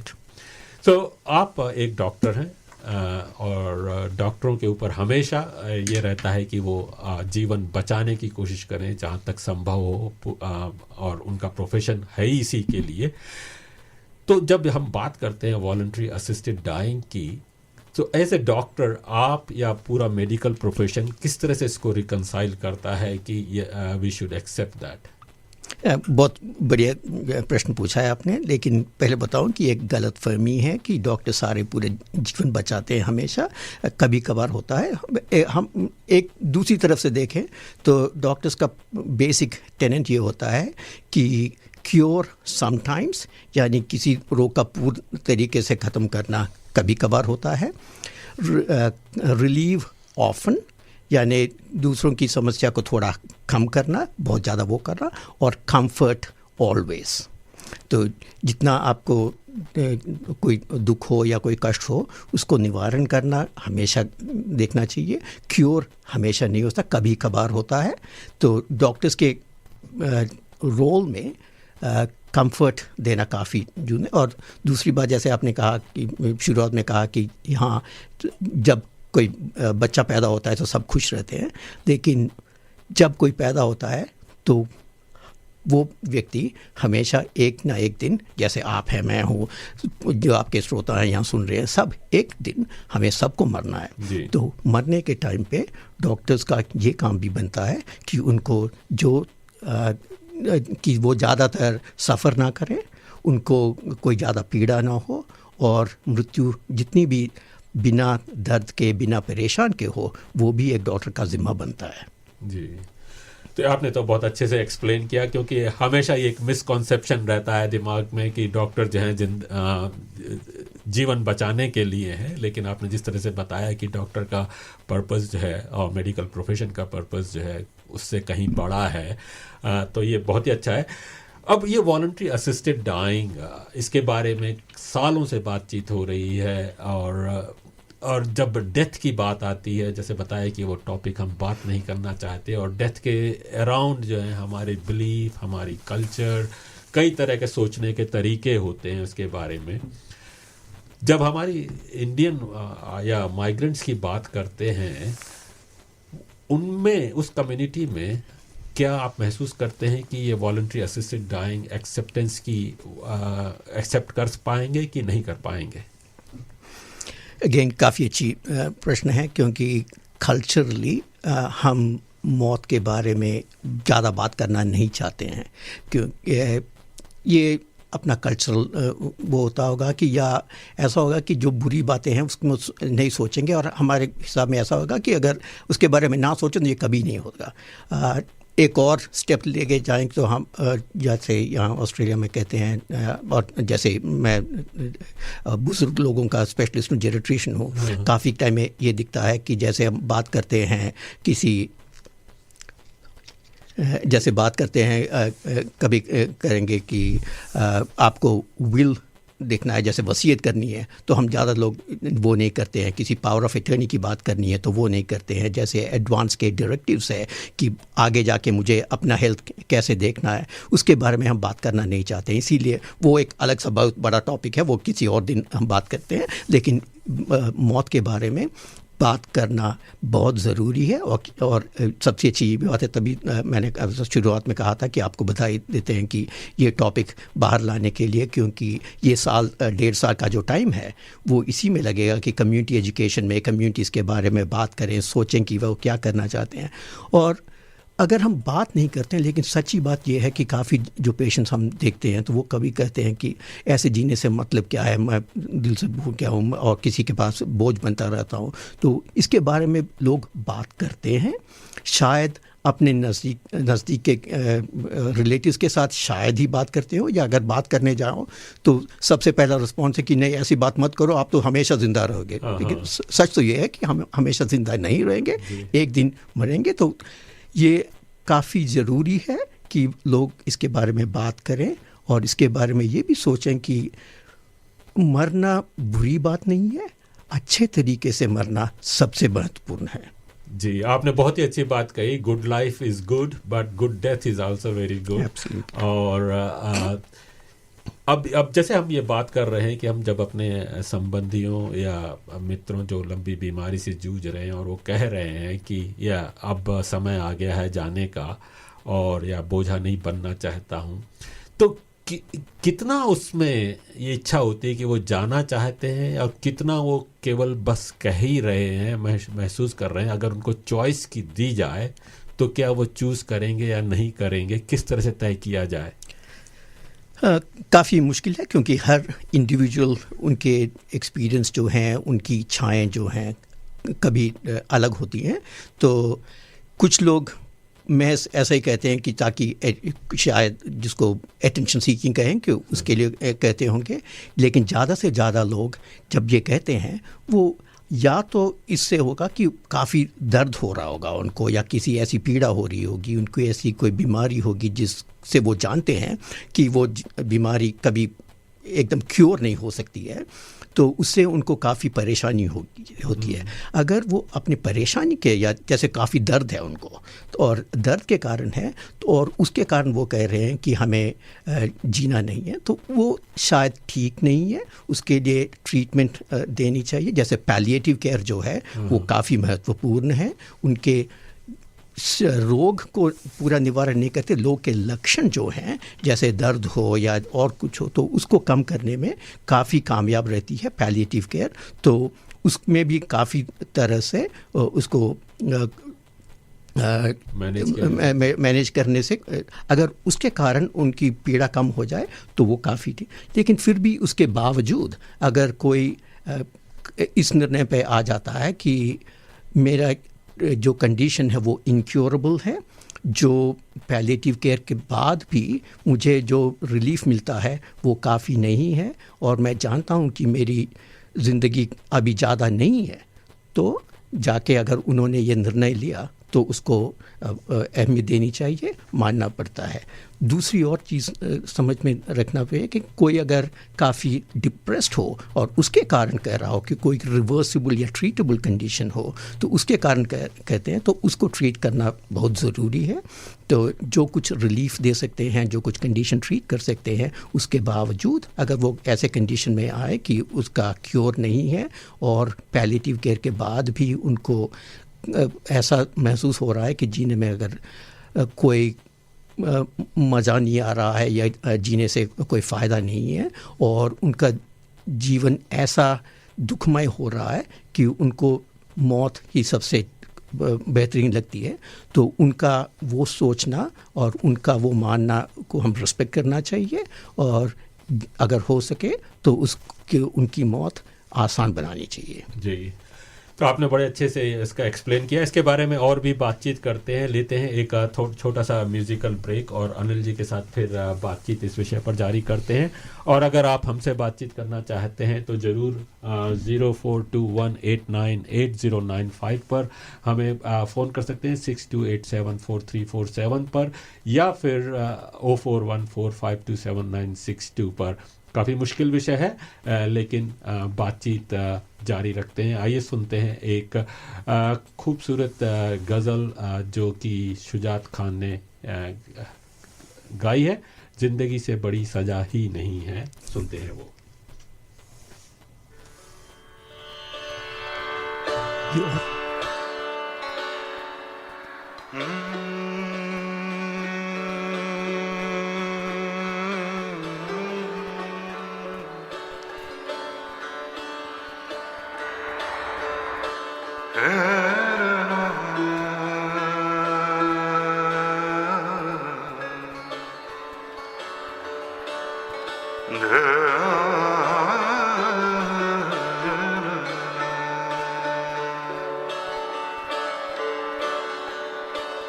Saga ma pa ga ma re ni tha ma ga re pa ni sa ga ma ga ni sa.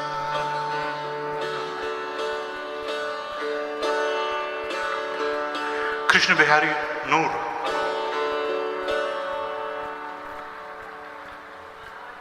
जिंदगी से बड़ी सजा ही नहीं. बहुत शुक्रिया.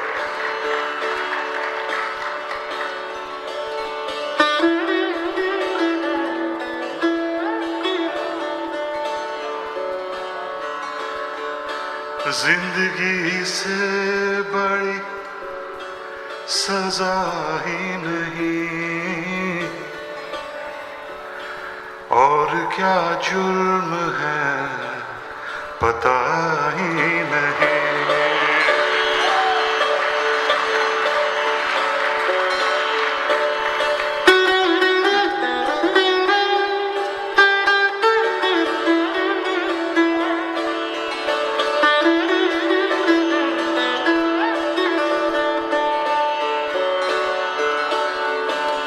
जिंदगी से बड़ी सजा ही नहीं और क्या जुर्म है पता ही नहीं. इतने हिस्सों में बट गया हूँ मैं. इतने हिस्सों में बट गया हूँ मैं. मेरे हिस्से में कुछ बचा ही नहीं.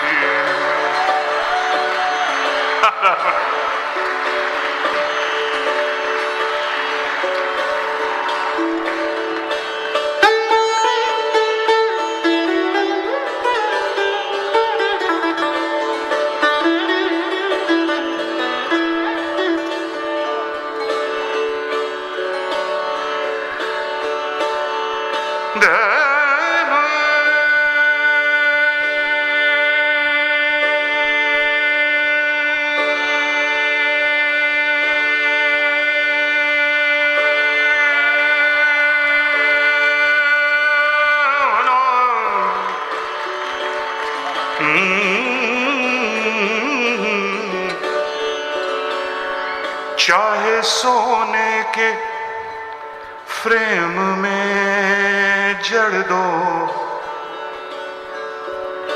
चाहे सोने के फ्रेम में जड़ दो, आईना झूठ बोलता ही नहीं.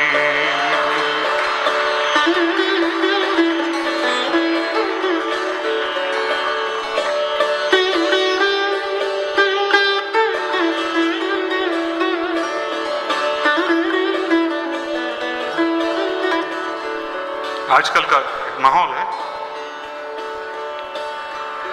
धन के हाथों बिक गए हैं सभी,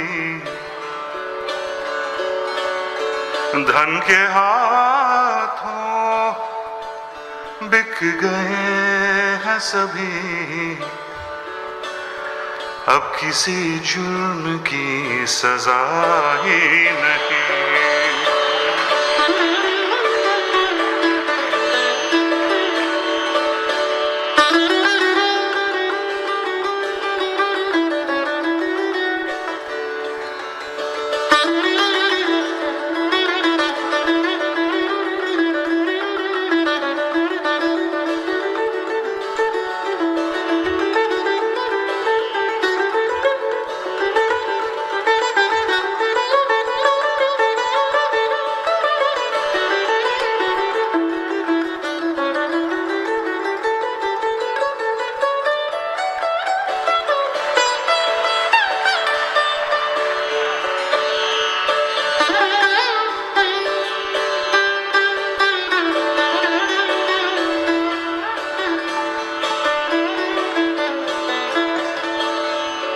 खूबसूरत शेर मुझे बहुत पसंद है। सच घटे या बढ़े तो सच ना रहे,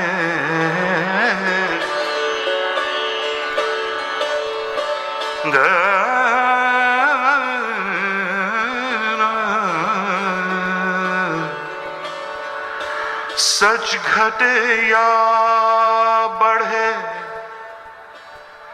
तो सच ना रहे, झूठ की कोई इंतहा ही नहीं।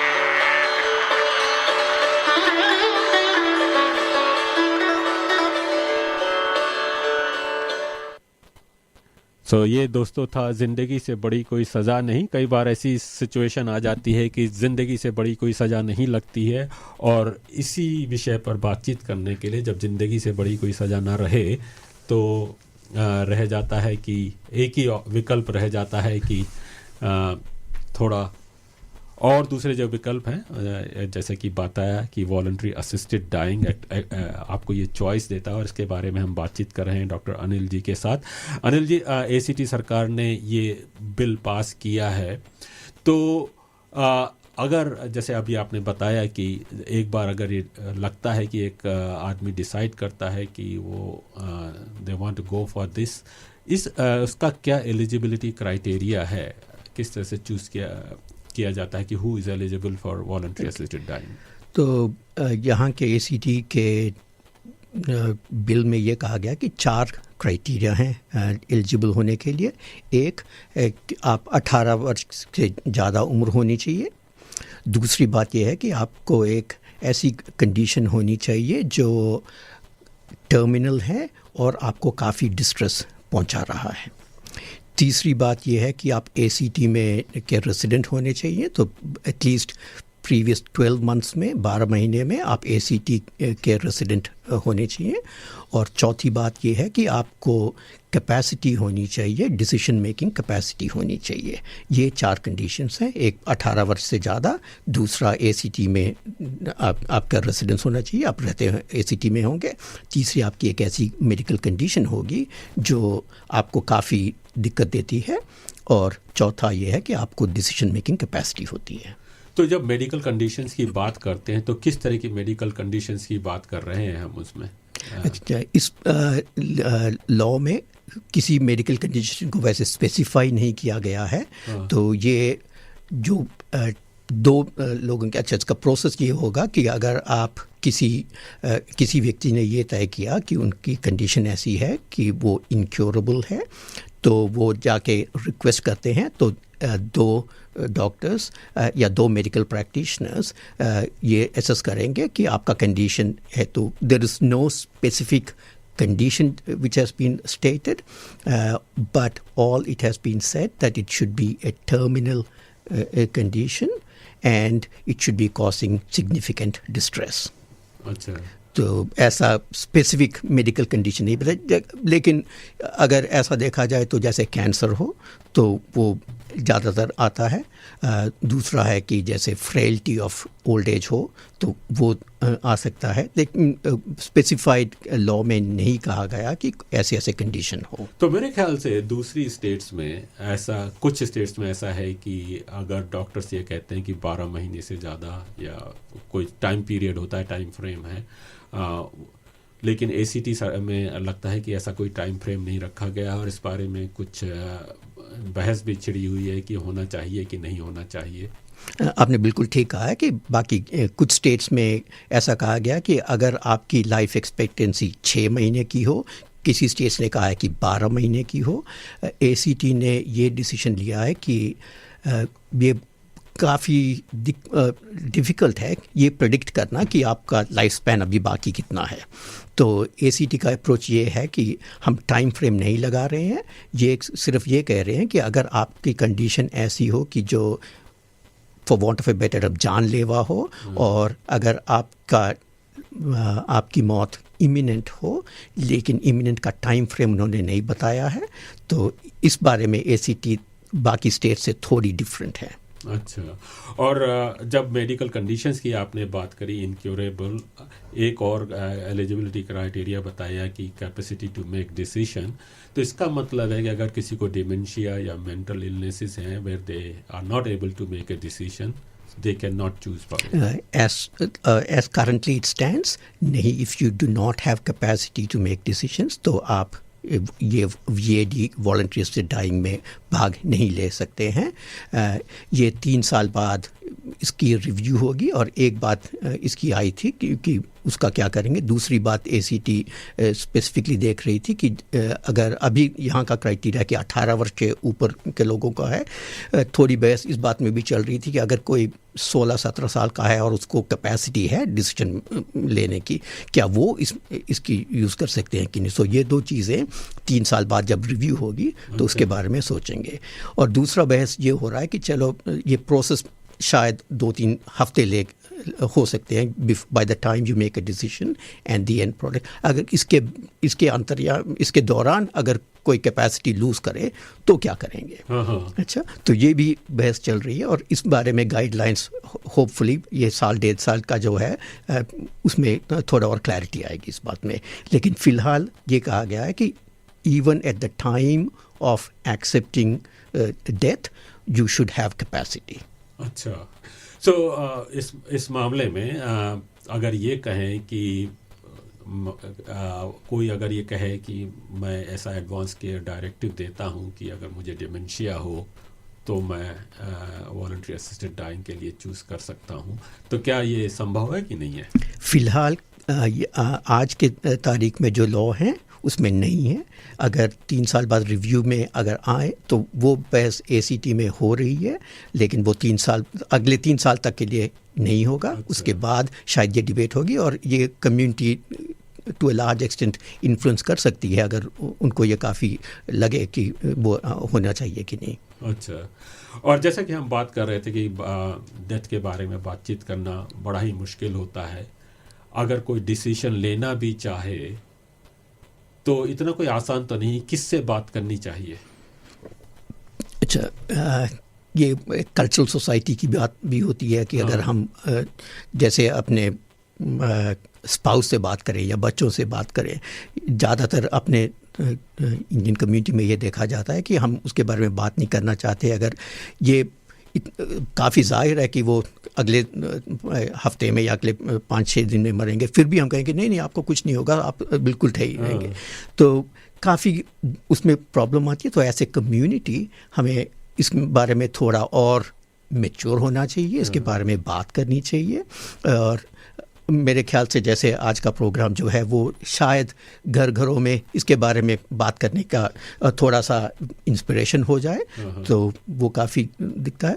और कभी कभार जैसे आपने मौत की बात कही, डेथ की बात कही, तो कभी ये इसके साइंटिफिक बेसिस तो नहीं है, लेकिन कभी काफ़ी मैंने ये देखा है कि जब कोई बच्चे या उनके नियर रिलेटिव्स जो मरने जा रहे हैं उनको परमिशन देते हैं. अच्छा. कहते हैं कि ठीक है, हम सब ठीक है, आप बिना कुछ सोचे यू कैन गो नाउ. अगर उनको जाने की परमिशन देते हैं तो उनमें जितनी रिलीफ आती है वो काफ़ी दिखने को लगती है. अच्छा. तो I think as a society हमें थोड़ा और मैच्योर होना चाहिए. यस, जैसे हम बर्थ की बात करते हैं, बाकी सब पैसे की बात करते हैं, डेथ की भी बात करनी चाहिए. और ये मानना चाहिए, जैसे आपने अगर फिलोसॉफिकल तरह में जाएं या एक स्पिरिचुअल लेवल में जाएं, तो ये कहा जाता है कि ये बॉडी जो है वो नश्वर है, जो सोल है वो अनश्वर है, वो आगे जाता है. तो अगर उस फिलॉसफी के साथ जाएं तो बस एक कपड़ा बदल के दूसरे कपड़े में जाएंगे, तो जाने की परमिशन जो है वो दे दीजिएगा, और कौन जाने अगले जन्म में दोबारा मिलेंगे जी. तो अगर वो एटीट्यूड लीजिए मस्त हो जाएंगे. तो आप जीरियाट्रिशियन हैं और तो काफ़ी एल्डरली लोगों से मिलते होंगे, और ख़ास करके एक बार आप उस एज में पहुंचते हैं तो फिर तरह तरह की बीमारियां भी होती हैं, तो आप उनमें किस तरह का एटीट्यूड पाते हैं ये वॉलंटरी असिस्टेड डाइंग के लिए? फ़िलहाल उसके बारे में बात नहीं कर पाते थे क्योंकि वो लीगल नहीं है, अभी तक तो लीगल नहीं था। और दूसरी बात, काफ़ी जो देखा था कि लोग कहते हैं कि ऐसे जीने से मुझे कोई दिलचस्पी नहीं है, अगर आप दे सकते हैं, मुझे कुछ दवा दे सकते हैं तो अभी वो क्यों नहीं देते। अच्छा, तो उनका रिस्पॉन्स हमेशा ये रहता है कि नहीं, लीगली हम वो नहीं कर सकते हैं आज की तारीख में, आगे जाके हो सकता है। लेकिन जैसे दूसरी बात है, वो एक तो है active for want of better euthanasia, दूसरी बोलते हैं पैसिव यूथनेसिया। जैसे इंडिया में काफ़ी डिबेट आजकल भी वही चल रही है कि एक एक्टिव डाइंग है और दूसरी पैसिव है। एक्टिव माने कि कोई सब्सटेंस डॉक्टर्स उनको देते हैं, दूसरा है पैसिव, जैसे कोई मान लीजिए किसी को स्ट्रोक है, वो बिस्तर में पड़े रहे हैं और चल नहीं सकते, उनको निमोनिया हो गया।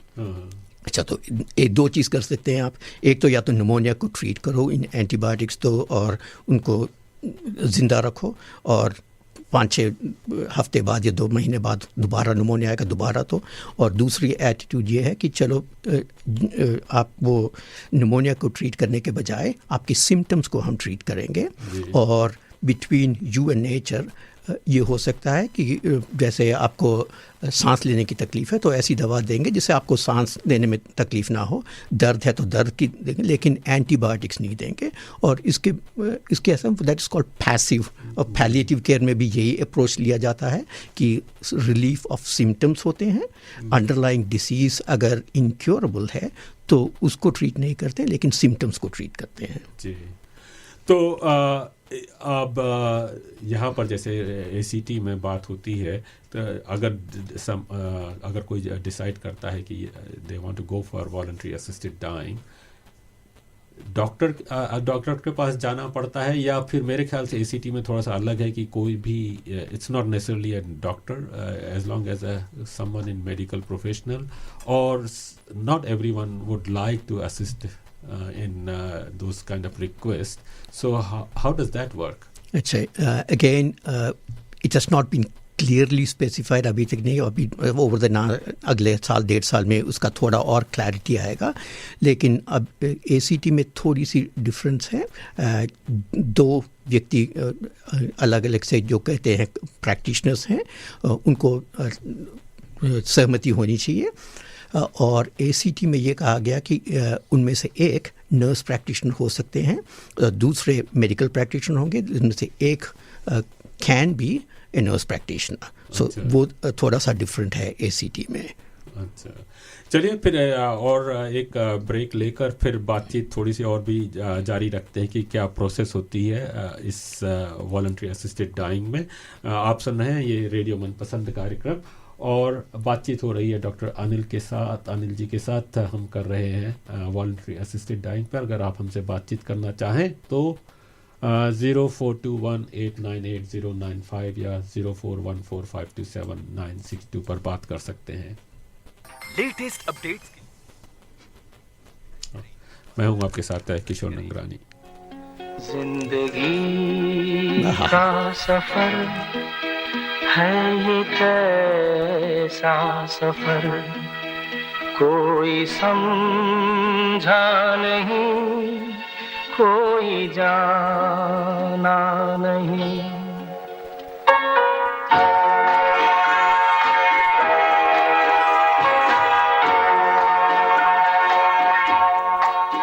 जिंदगी का सफर है ये कैसा सफर, कोई समझा नहीं, कोई जाना नहीं।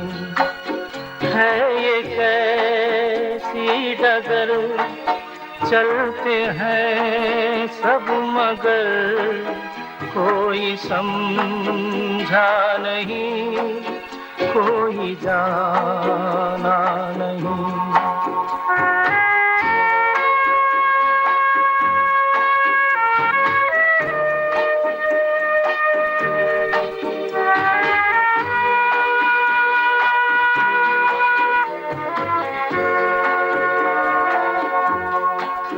जिंदगी को बहुत प्यार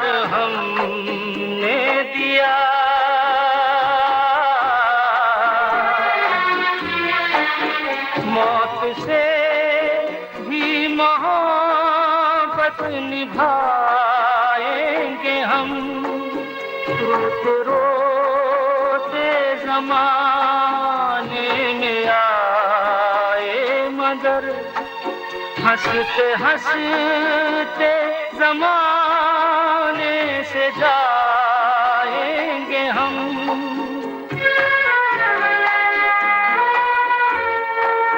जाएंगे पर किधर है किसे ये खबर, कोई समझा नहीं, कोई जाना नहीं।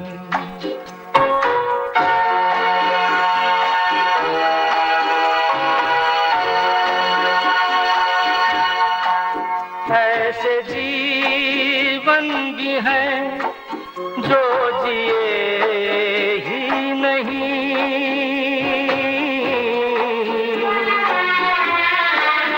जिनको जीने से पहले ही मौत आ गई। फूल ऐसे भी हैं जो खिले ही नहीं, जिनको खिलने से पहले फिजा खा गई।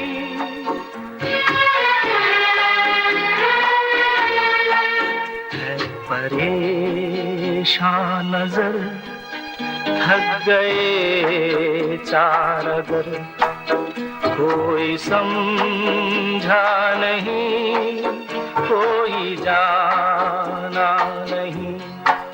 जिंदगी का सफर है ये कैसा सफर, कोई समझा नहीं, कोई जाना नहीं।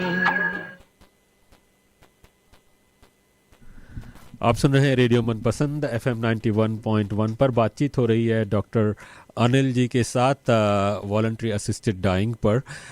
डॉक्टर अनिल जी, आपने बहुत अच्छी जानकारी दे रहे हैं, जैसा कि मनीष जी के साथ भी बात हो रही है, बहुत अच्छे से बातचीत हो रही है। क्या कह रहे हैं मनीष जी आप? नहीं, मैं तो सुन के देख रहा हूँ कि जीनियस अच्छा तो चले जाए। नहीं, ऐसा नहीं बोलना चाहिए। वही है, आजकल के घरों में यही चर्चा हो रही है कि मौत की बात नहीं करते हैं, मरने की बात नहीं करते हैं। और हमारे तो कई मित्र और फैमिली मेम्बर्स हैं, नहीं ये अपशकुन हो जाता है, अपशकुन हो जाता है। तो डॉक्टर साहब बड़े सरल शब्दों में, और इनकी हिंदी की तो मैं इनकी दाद देता हूँ, I am fan of doctor Anil ji कि मेरे से अच्छी हिंदी बोलते हैं। और बड़े प्रैक्टिकल तरीके से, बड़े अच्छे से आप एक्सप्लेन कर रहे हैं। तो ये बातचीत जारी रखते हैं। तो क्योंकि किशोर जी, हम लोग आर्ट ऑफ लिविंग की बात करते हैं, हमेशा जीने की बात करते हैं, ये करो वो करो, खुश रहो, मस्त रहो, live for your self, self love, इसको दो, दान करो। लेकिन जब मरने की बात है, ये आपने डॉक्टर अनिल जी, हम लोग विल की भी बात करते हैं, ऑर्गन टिश्यू डोनेशन की बात करते हैं कि क्या लेकर आए और क्या लेकर जाएंगे। और एक जो रणवीर सिंह का गाना है कि नंगा ही तो आया है कि घंटा लेकर जाएगा। तो वो घंटा लेके कहाँ, कोई नहीं जाएगा, आपको सब यहीं छोड़ के जाना है। तो जाओ तो खुशी से जाओ। मरना सबको ही है, तो रो के, घिस के, और फिर आप तो चले गए, आपके जो घर वाले हैं, आपके जो माँ बाप हैं या यार दोस्त हैं, वो बेचारे परेशान हो जाएंगे। कोर्ट के चक्कर लगाओ, इसके चक्कर लगाओ, उसके चक्कर लगाओ। तो जब जा रहे हो तो खुशी से जाओ, लोग आपको खुशियों में याद रखें, आपकी गुड मेमोरीज याद रखें। क्योंकि होता है कि लास्ट के जो कुछ दिन होते हैं उसी पे ही चर्चा होती है, अरे यार ये विल लिख जाता तो साला हमारी मुसीबत खत्म हो जाती। हमारे यार ये क्या करके गया यार, इसने ऐसे क्यों सोच के गया। मतलब तो आदमी, हम लोग, और हार्ट अटैक ऐसी और कैंसर ऐसी बीमारियां हैं ना कि आज है तो कल फटाफट एकदम ऐसे जाते हैं, एकदम स्विच ऑफ और स्विच ऑन। मतलब बहुत सही कहा आपने। और जो बातचीत हो रही है वो बड़ी प्रैक्टिकल है, और उन प्रैक्टिकल मैटर्स पे हमें बातचीत करना चाहिए ही। और ये हम एक लकी हैं कि we living in a society where these things can be discussed, where these laws are there to help us. उसके बारे में बातचीत करते हुए फिर अगर कोई डिसाइड करता है कि want to go for voluntary assisted dying, उसकी क्या प्रोसेस है? अगेन प्रोसेस मोटे मोटे तरीके में लॉ में बताया गया है, प्रैक्टिकल एस्पेक्ट्स अभी डिसाइड होना है, लेकिन मोटे मोटे तरीके में ऐसे सोचे कि अगर ये मान लीजिए कि अगर एक व्यक्ति वॉलंटरी डाइंग करना चाहता है तो फर्स्ट वो एक मेडिकल प्रैक्टिशनर के पास जाता है। तो आपने पहले पूछा था कि मेडिकल प्रैक्टिशनर हर व्यक्ति इसके लिए एलिजिबल है कि नहीं, तो मेरे ख्याल से ऐसा एक रजिस्टर बनेगा जिसमें जिनकी अप्रोप्रिएट ट्रेनिंग होगी, प्रैक्टिशनर्स की ट्रेनिंग होगी, उनका एक लिस्ट बनेगा और वो लोग इसको मैनेज कर सकते हैं। अगर ये सोचे कि किसी और व्यक्ति के पास गए जो इसमें ट्रेंड नहीं है या फॉर किसी भी कारण, शायद अपने खुद के सोच विचार के कारण या अपने रिलीजियस बिलीव्स के कारण इसमें एक्सेप्ट नहीं करना चाहता, तो इसमें कोई ज़बरदस्ती नहीं है कि वो डॉक्टर वो प्रोवाइड करें। लेकिन अपने लॉ में ये कहा गया कि अगर आप प्रोवाइड नहीं कर सकते तो आपको अप्रोप्रिएट जगह रेफ़र करना है। अच्छा। तो you cannot deny a person the right to have a voluntary assisted dying if you personally don't provide that, लेकिन आपको अप्रोप्रिएट जगह रेफ़र करना है। तो पहला स्टेप ये है कि आप किसी व्यक्ति के किसी डॉक्टर के पास जाओगे और कहोगे कि I want to consider this, तो वो डॉक्टर आपका कोऑर्डिनेटिंग प्रैक्टिशनर कहा जाता है। तो वो जाके एसेस करेगा पहली बार कि अगर आप क्राइटेरिया मीट करते हो कि नहीं, और उसके बाद यहाँ एक टाइम फ्रेम भी लगा रखा है कि 4 वर्किंग डेज में एक डिसीजन लेना है, वो कोऑर्डिनेटिंग प्रैक्टिशनर वो डिसीजन लेना है। उसके बाद वो कोऑर्डिनेटिंग प्रैक्टिशनर आपको एक कंसल्टिंग प्रैक्टिशनर दूसरे प्रैक्टिशनर के पास रेफ़र करेंगे और दूसरी असेसमेंट भी होगी। और दूसरी असेसमेंट के बाद अगर दोनों व्यक्तियों का एक ही डिसीजन है कि चलिए आप पूरे क्राइटेरिया मीट करते हैं, तो उसके बाद थर्ड टाइम आप दोबारा एक रिक्वेस्ट डालेंगे और उस टाइम वो अप्रोप्रिएट मेडिकेशन प्रिस्क्रिप्शन होगी। अच्छा। और उसके बाद वो व्यक्ति के ऊपर ये है, निर्भर है कि वो कब किस टाइम पे वो दवा ले सकते हैं। अच्छा। और उसमें भी 2 चीज़ हैं, एक वो व्यक्ति खुद डिसाइड कर सकता है कि वो खुद लेंगे, और या डॉक्टर अगर वो चाहते हैं कि डॉक्टर उसको एडमिनिस्टर करे वो भी हो सकता है। लेकिन इसके बीच में वो एक ये है कि एक विटनेस का होना भी काफ़ी ज़रूरी है, ताकि जब आप थर्ड स्टेज में आके कह रहे हैं कि मुझे देना है, तो एक विटनेस का होना बहुत ज़रूरी है। और इसमें ये भी बताया गया है कि अगर एक डॉक्टर ये मेडिकेशन एडमिनिस्टर कर रहे हैं तो उस टाइम में एक विटनेस का होना भी काफ़ी ज़रूरी है। जी। तो जो आपने बताया कि 2 तरह के है, तो सेल्फ एडमिनिस्टर्ड या जो है मेडिकल प्रैक्टिशनर एडमिनिस्टर करेगा। आपने ये डिसीजन ले लिया, आपको दे दिया गया मेडिकेशन, फिर ये आप पर निर्भर करता है कि कब जो है वो मेडिकेशन लें या कब आप डॉक्टर के पास जाएं, ऐसा है? हाँ जी। और ये भी है कि अगर आप किसी भी स्टेज में आप ये भी निर्णय कर सकते हैं कि मैंने यहाँ तक आ गया लेकिन मैं नहीं जाना चाहता। So you can withdraw it any time। अच्छा। तो ऐसा नहीं है कि एक बार कह गया तो हो गया, नहीं। अच्छा। तो किसी भी टाइम में आप विड्रॉ कर सकते हैं, और इवन लास्ट मोमेंट में अगर डॉक्टर एडमिनिस्टर करने वाले हैं तो वो दोबारा उस टाइम में एक और बार कंफर्म करेंगे कि you really want to go ahead with that और नॉट। तो हर एक स्टेज में कोई किसी तरह का प्रेशर नहीं है, वो व्यक्ति के ऊपर कंप्लीटली निर्भर रहता है कि अगर वो वॉलंटरीली अगर अपना लाइफ को एंड करना चाहते हैं तो उसके लिए लीगली उसके लिए उनको संभावना हो सकती है। जी। और इस क्योंकि ये कोई आसान डिसीजन तो नहीं है, एक बार डिसीजन ले लिया है आपने तय कर लिया है, तो किस तरह की सपोर्ट अवेलेबल होती है?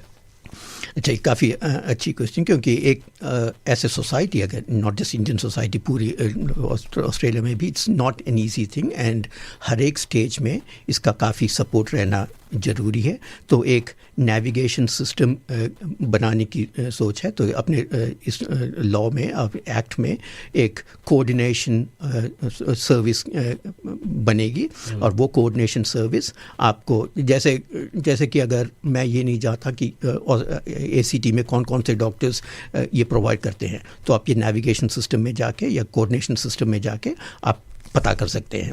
और ये कोऑर्डिनेशन सिस्टम की एक और रोल रहेगी कि आप वो पर्सन को और रिलेटिव्स को सपोर्ट करता। अच्छा। और वो शायद इंफॉर्मेशन देके होगा या इमोशनली सपोर्ट करना होगा, और इवन जैसे कोई व्यक्ति की मृत्यु हो गई तो उनके रिलेटिव्स को ग्रीफ काउंसलिंग का होगा. सो दोस एस्पेक्ट्स पोस्ट डेथ केयर भी काफ़ी इम्पोर्टेंट रहता है. वो काफ़ी हद तक पैलिएटिव केयर में आज भी लग रहा है, तो उसका थोड़ा सा एक्सपेंशन होगा. और वो अभी सेट नहीं हुआ, अभी साल 1.5 साल में वो भी सेट हो जाएगा. हाँ, तो आपने बताया कि सपोर्ट का एक अलग सिस्टम है, फैमिली एंड फ्रेंड्स भी सपोर्ट करते होंगे, और लेकिन फैमिली एंड फ्रेंड्स भी जब सपोर्ट कर रहे होते हैं उनको भी सपोर्ट की ज़रूरत होती है, क्योंकि आसान नहीं है. आपका नज़दीकी व्यक्ति ने डिसाइड किया है कि वो जा रहे हैं, तो वो काफ़ी कठिन समय होता है, उसके लिए भी सपोर्ट अवेलेबल होती है. बिल्कुल, हाँ. वो ये कोऑर्डिनेशन सिस्टम में वो भी रिलेटिव्स को, फ्रेंड्स को, हाँ, उनको भी सपोर्ट मिलेगा. अच्छा, ओके. सो ये सब तो बात हुई वॉलंटरी असिस्टेड डिसीजन के बारे में. अच्छा फ्रेम है, अच्छा इनिशिएटिव है और अच्छा लेजिस्लेशन है, लेकिन हमेशा जब इस तरह के लेजिस्लेशन पास होते हैं तो उसके मिसयूज़ का भी खतरा होता है. उसका सही तरीके से उपयोग हो, उस किस तरह के सेफ्टी मेजर्स बने हुए हैं, किस तरह की प्रोटेक्शंस हैं कि इसका मिसयूज़ ना हो पाए. अगेन काफ़ी अच्छी बात है, क्योंकि सोसाइटी को ये जानना काफ़ी ज़रूरी है कि जो लीगल सिस्टम या लॉ बना है तो वो मिसयूज़ नहीं हो रहा है और उसके ठीक तरीके से उसका यूज़ हो रहा है. तो उसके लिए एक एडवाइजरी यूनिट और कोऑर्डिनेटिंग यूनिट बनी रहेगी, और उसके कौन कौन लोग उसमें बैठेंगे ये अभी तय नहीं हुआ है, लेकिन हो सकता है कि उसमें शायद कोई डॉक्टर बैठें, कोई लीगल एक्सपर्ट बैठें या कोई कम्युनिटी रिप्रेजेंटेटिव बैठें. तो उनका रोल ये रहेगा कि वो ये सारा प्रोसेस जो है उसको वो ओवरसी करेगा. अच्छा. तो एक रिक्वायरमेंट ये है कि हर स्टेप में जैसे वो कोऑर्डिनेटिंग प्रैक्टिशनर हो, अगर उन्होंने एक डिसीजन दिया है तो वो इस एडवाइजरी बोर्ड को वो इन्फॉर्म करते जाएंगे, रिपोर्ट देते जाएंगे. तो एडवाइजरी बोर्ड बनी रहेगी जो इस पूरे प्रोग्राम को ओवरऑल सुपरवाइज करेगी. अच्छा, तो इस तरह के सेफ्टी मेजर्स बने हुए हैं. बिल्कुल बने हैं. तो आपने काफ़ी अच्छी जानकारी दी पूरे इसके बारे में कि क्या वॉलंटरी असिस्टेड डाइंग होती है और किस तरह से प्रोसेस है, क्या एलिजिबिलिटी है, क्या सेफ्टी मेजर्स हैं. कुछ और भी इसमें आप जोड़ना चाहेंगे, कहना चाहेंगे? बस यही कहना चाहूँगा कि अभी भी 1.5 साल का टाइम है, और ऐसे मुद्दे हम सोसाइटी में, कम्युनिटी में बात करते रहें. ये खाली एक जैसे ऑप्शन है, ये दी एंड ऑप्शन नहीं है. उसके बाद अगर आपको, और दूसरा क्वेश्चन ये रहेगा कि चलो आज ये लॉ पास हो गया, अभी 1.5 साल तक हम क्या करेंगे, अगर किसी को आज चाहिए तो क्या होगा. तो अनफॉर्चुनेटली लीगली वॉलंटरी से डाइंग नहीं हो सकता, लेकिन अप्रोप्रिएट पैलिएटिव केयर काफ़ी इम्पॉर्टेंट है. वो आज अभी भी उपलब्ध है और उसका यूटिलाइज करें. और वॉलंटरी से dying is one option, not the only option. जैसे अप्रोप्रिएट ट्रीटमेंट हो, जैसे पैलिएटिव केयर हो, या अपने लोगों के साथ, अपने करीबी रिश्तेदारों के साथ बातचीत करने का अगर ये एक मौका होता है, not just for voluntary assisted dying, लेकिन the whole concept of wills के बारे में हो या एडवांस केयर डायरेक्टिव्स के बारे में हो, ये काफ़ी अच्छी शुरुआत है. और एक और बार मैं रेडियो मनपसंद जी को और किशोर जी आपको शुक्रिया करना चाहता हूँ कि ऐसे मुद्दे निकाल के कम्युनिटी में इसके बारे में बातचीत शुरुआत करें. शुक्रिया तो हम आपका करना चाहेंगे डॉक्टर अनिल जी. आपने इतनी अच्छी जानकारी दी, यहाँ पर आए, इतने सेंसिटिव टॉपिक पर बहुत अच्छे से एक्सप्लेन किया आपने पूरी तरीके से. और साथ ही साथ सर्दियों का मौसम है, सर्दियों में सुबह उठकर आना वो भी अपने आप में एक वो है. आपने यहाँ पर आए, आपके लिए तो हम यही कहेंगे बहुत बहुत शुक्रिया.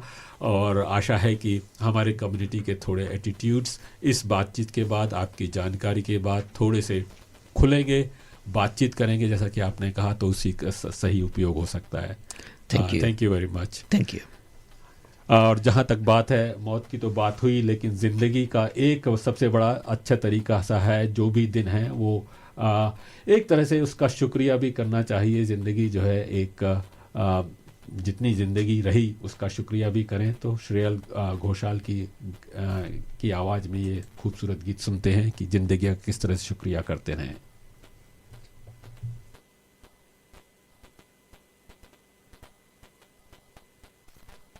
क्षमा कीजिए, थोड़ा सा गड़बड़ हो रहा है यहाँ पर। शुक्रिया करना आसान काम नहीं है।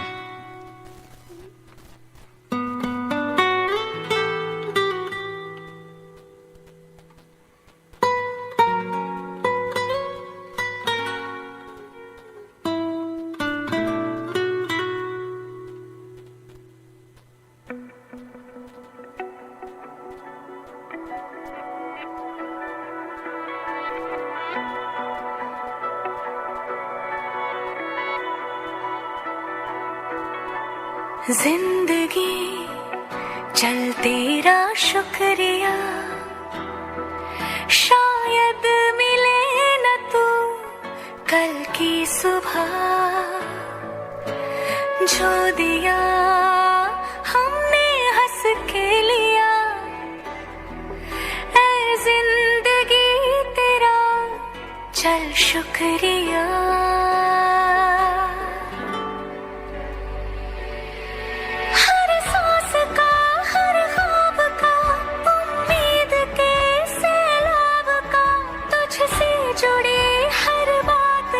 शुक्रिया तेरी धूप का, बरसात का, थामा जिसे उस हाथ का, अच्छे बुरे हालात का शुक्रिया। शुक्रिया शुक्रिया शुक्रिया शुक्रिया।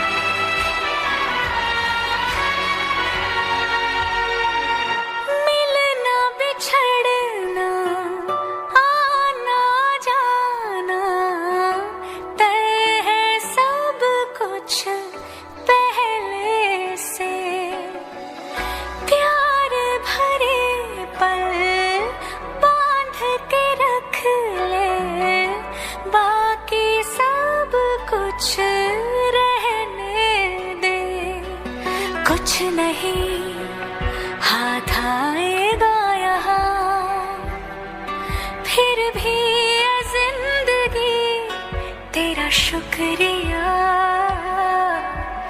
कुछ नहीं हाथ आएगा यहाँ, फिर भी ये जिंदगी तेरा शुक्रिया।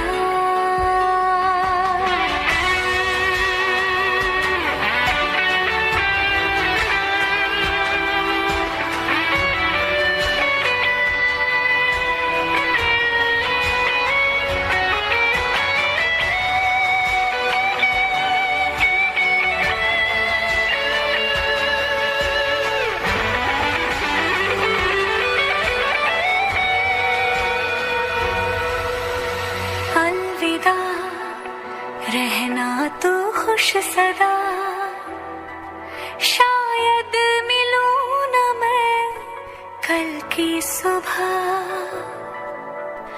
अलविदा रहना तो खुश सदा, शायद मिलूं न मैं कल की सुबह।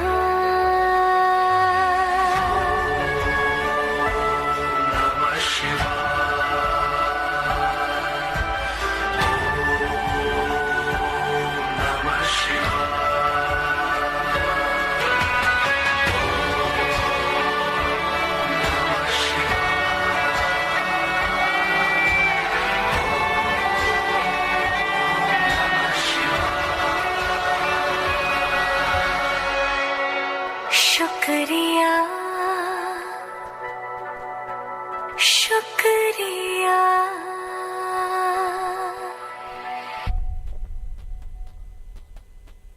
हम बातचीत कर रहे हैं रेडियो मनपसंद पर एक और सुपरस्टार के साथ। जी हाँ, और ये सुपरस्टार जो हैं आपने कल देखे होंगे हमारे प्ले में जो कल आपने देखा था एन आर्टफुल इवनिंग में, और आर्टफुल इवनिंग को उन्होंने काफ़ी आर्टफुल रखा था। आइए उनसे बातचीत करते हैं उनके एक्सपीरियंस के बारे में। तरुण जी नमस्कार। गुड मॉर्निंग सारी कैनबरा की आपकी ऑडियंस को, और कैनबरा ही नहीं वर्ल्ड वाइड जो भी आपके लिसनर्स हैं, गुड मॉर्निंग। आपका नशा थोड़ा सा उतरा है या अभी भी हैंगओवर है? अभी बिल्कुल हैंगओवर चल रहा है। सुबह से सबके मैसेज में बार बार पढ़ रहा हूँ, अभी फोटोज देख रहा हूँ, वीडियोस देख रहा हूँ, तो I am still on cloud 9 पे हैं। अच्छा बिल्कुल यस। कैसा रहा आपका एक्सपीरियंस? Experience was wonderful. काफी टीम ने हमारी पूरी एंजॉय किया, और one thing which we all felt, और हमने इसके बारे में बात भी की, कि कैनबरा की ऑडियंस ने भी बहुत एंजॉय किया, और ना सिर्फ हमें हंसने की आवाजें आई, but also the audience picked up a lot of nuance jokes. बहुत छोटी छोटी चीजें जो हम आपस में कर रहे थे स्टेज पे, which we did not know कि ऑडियंस पिक करेगी, लेकिन नहीं, ऑडियंस ने पूरा पिक किया। बहुत सारी छोटी छोटी चीजें पिक की, और जो एक्टर्स ने अपनी मेहनत की थी, that is what you want. जी वो तो है, इसमें तो कोई बात नहीं है। आपको ये एक्टिंग का कीड़ा कब से लगा हुआ है? एक्टिंग का हमें शौक मनीष जी ने लगवाया है, वैसे देखा जाए तो। अच्छा। But being doctors you keep going on stage in a different environment. जैसे हम कॉन्फ्रेंस वगैरह पे जाते हैं, तो एक बार मनीष जी ने बोला ये सब करो, बोला चलो करके देखते हैं डेफिनेटली, तो it turn out to be good. That was really good. जैसा कि आपने बताया कि प्ले काफ़ी सक्सेसफुल था। आपने ये भी कहा कि जो है ऑडियंस ने काफ़ी न्यूएंसेस जो आपने चाहते थे वो पकड़ी। कुछ का एक आध दो एग्जांपल दीजिए उसकी।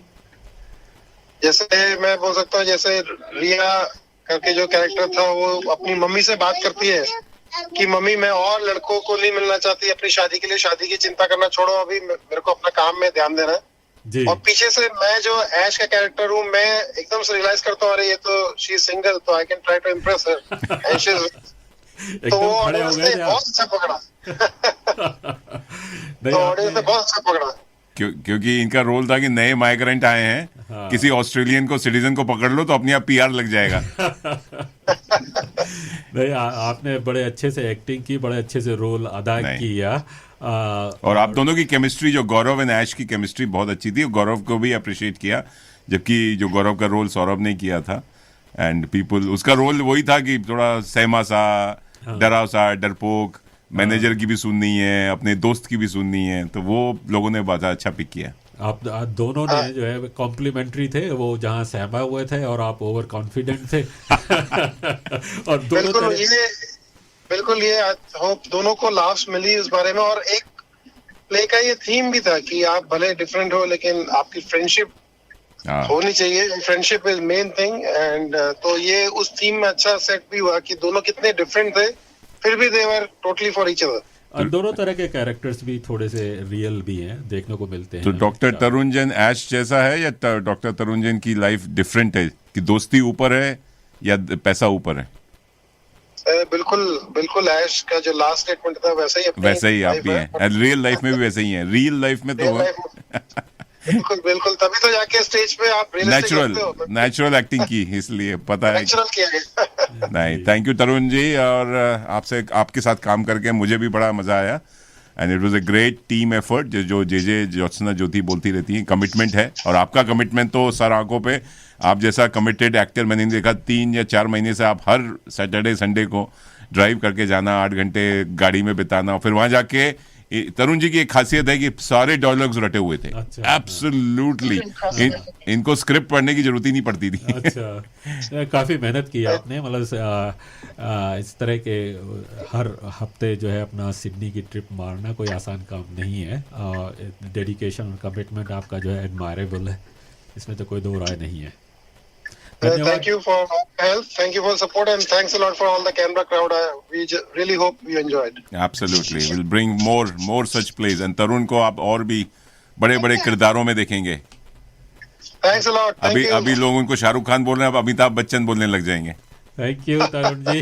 चलिए बढ़िया, thank you Tarun, take care, all the best. Manish ji आपको पुदीने के पेड़ पे चढ़ा रहे हैं। पुदीने के पेड़ नहीं, नहीं, थैंक यू किशोर जी। आपके साथ भी तड़का लगा के आज मजा आया बहुत दिनों बाद। एंड डॉक्टर अनिल की जो बातें थी बहुत ही लाभदायक थी। I am sure everybody will take some message out of that home.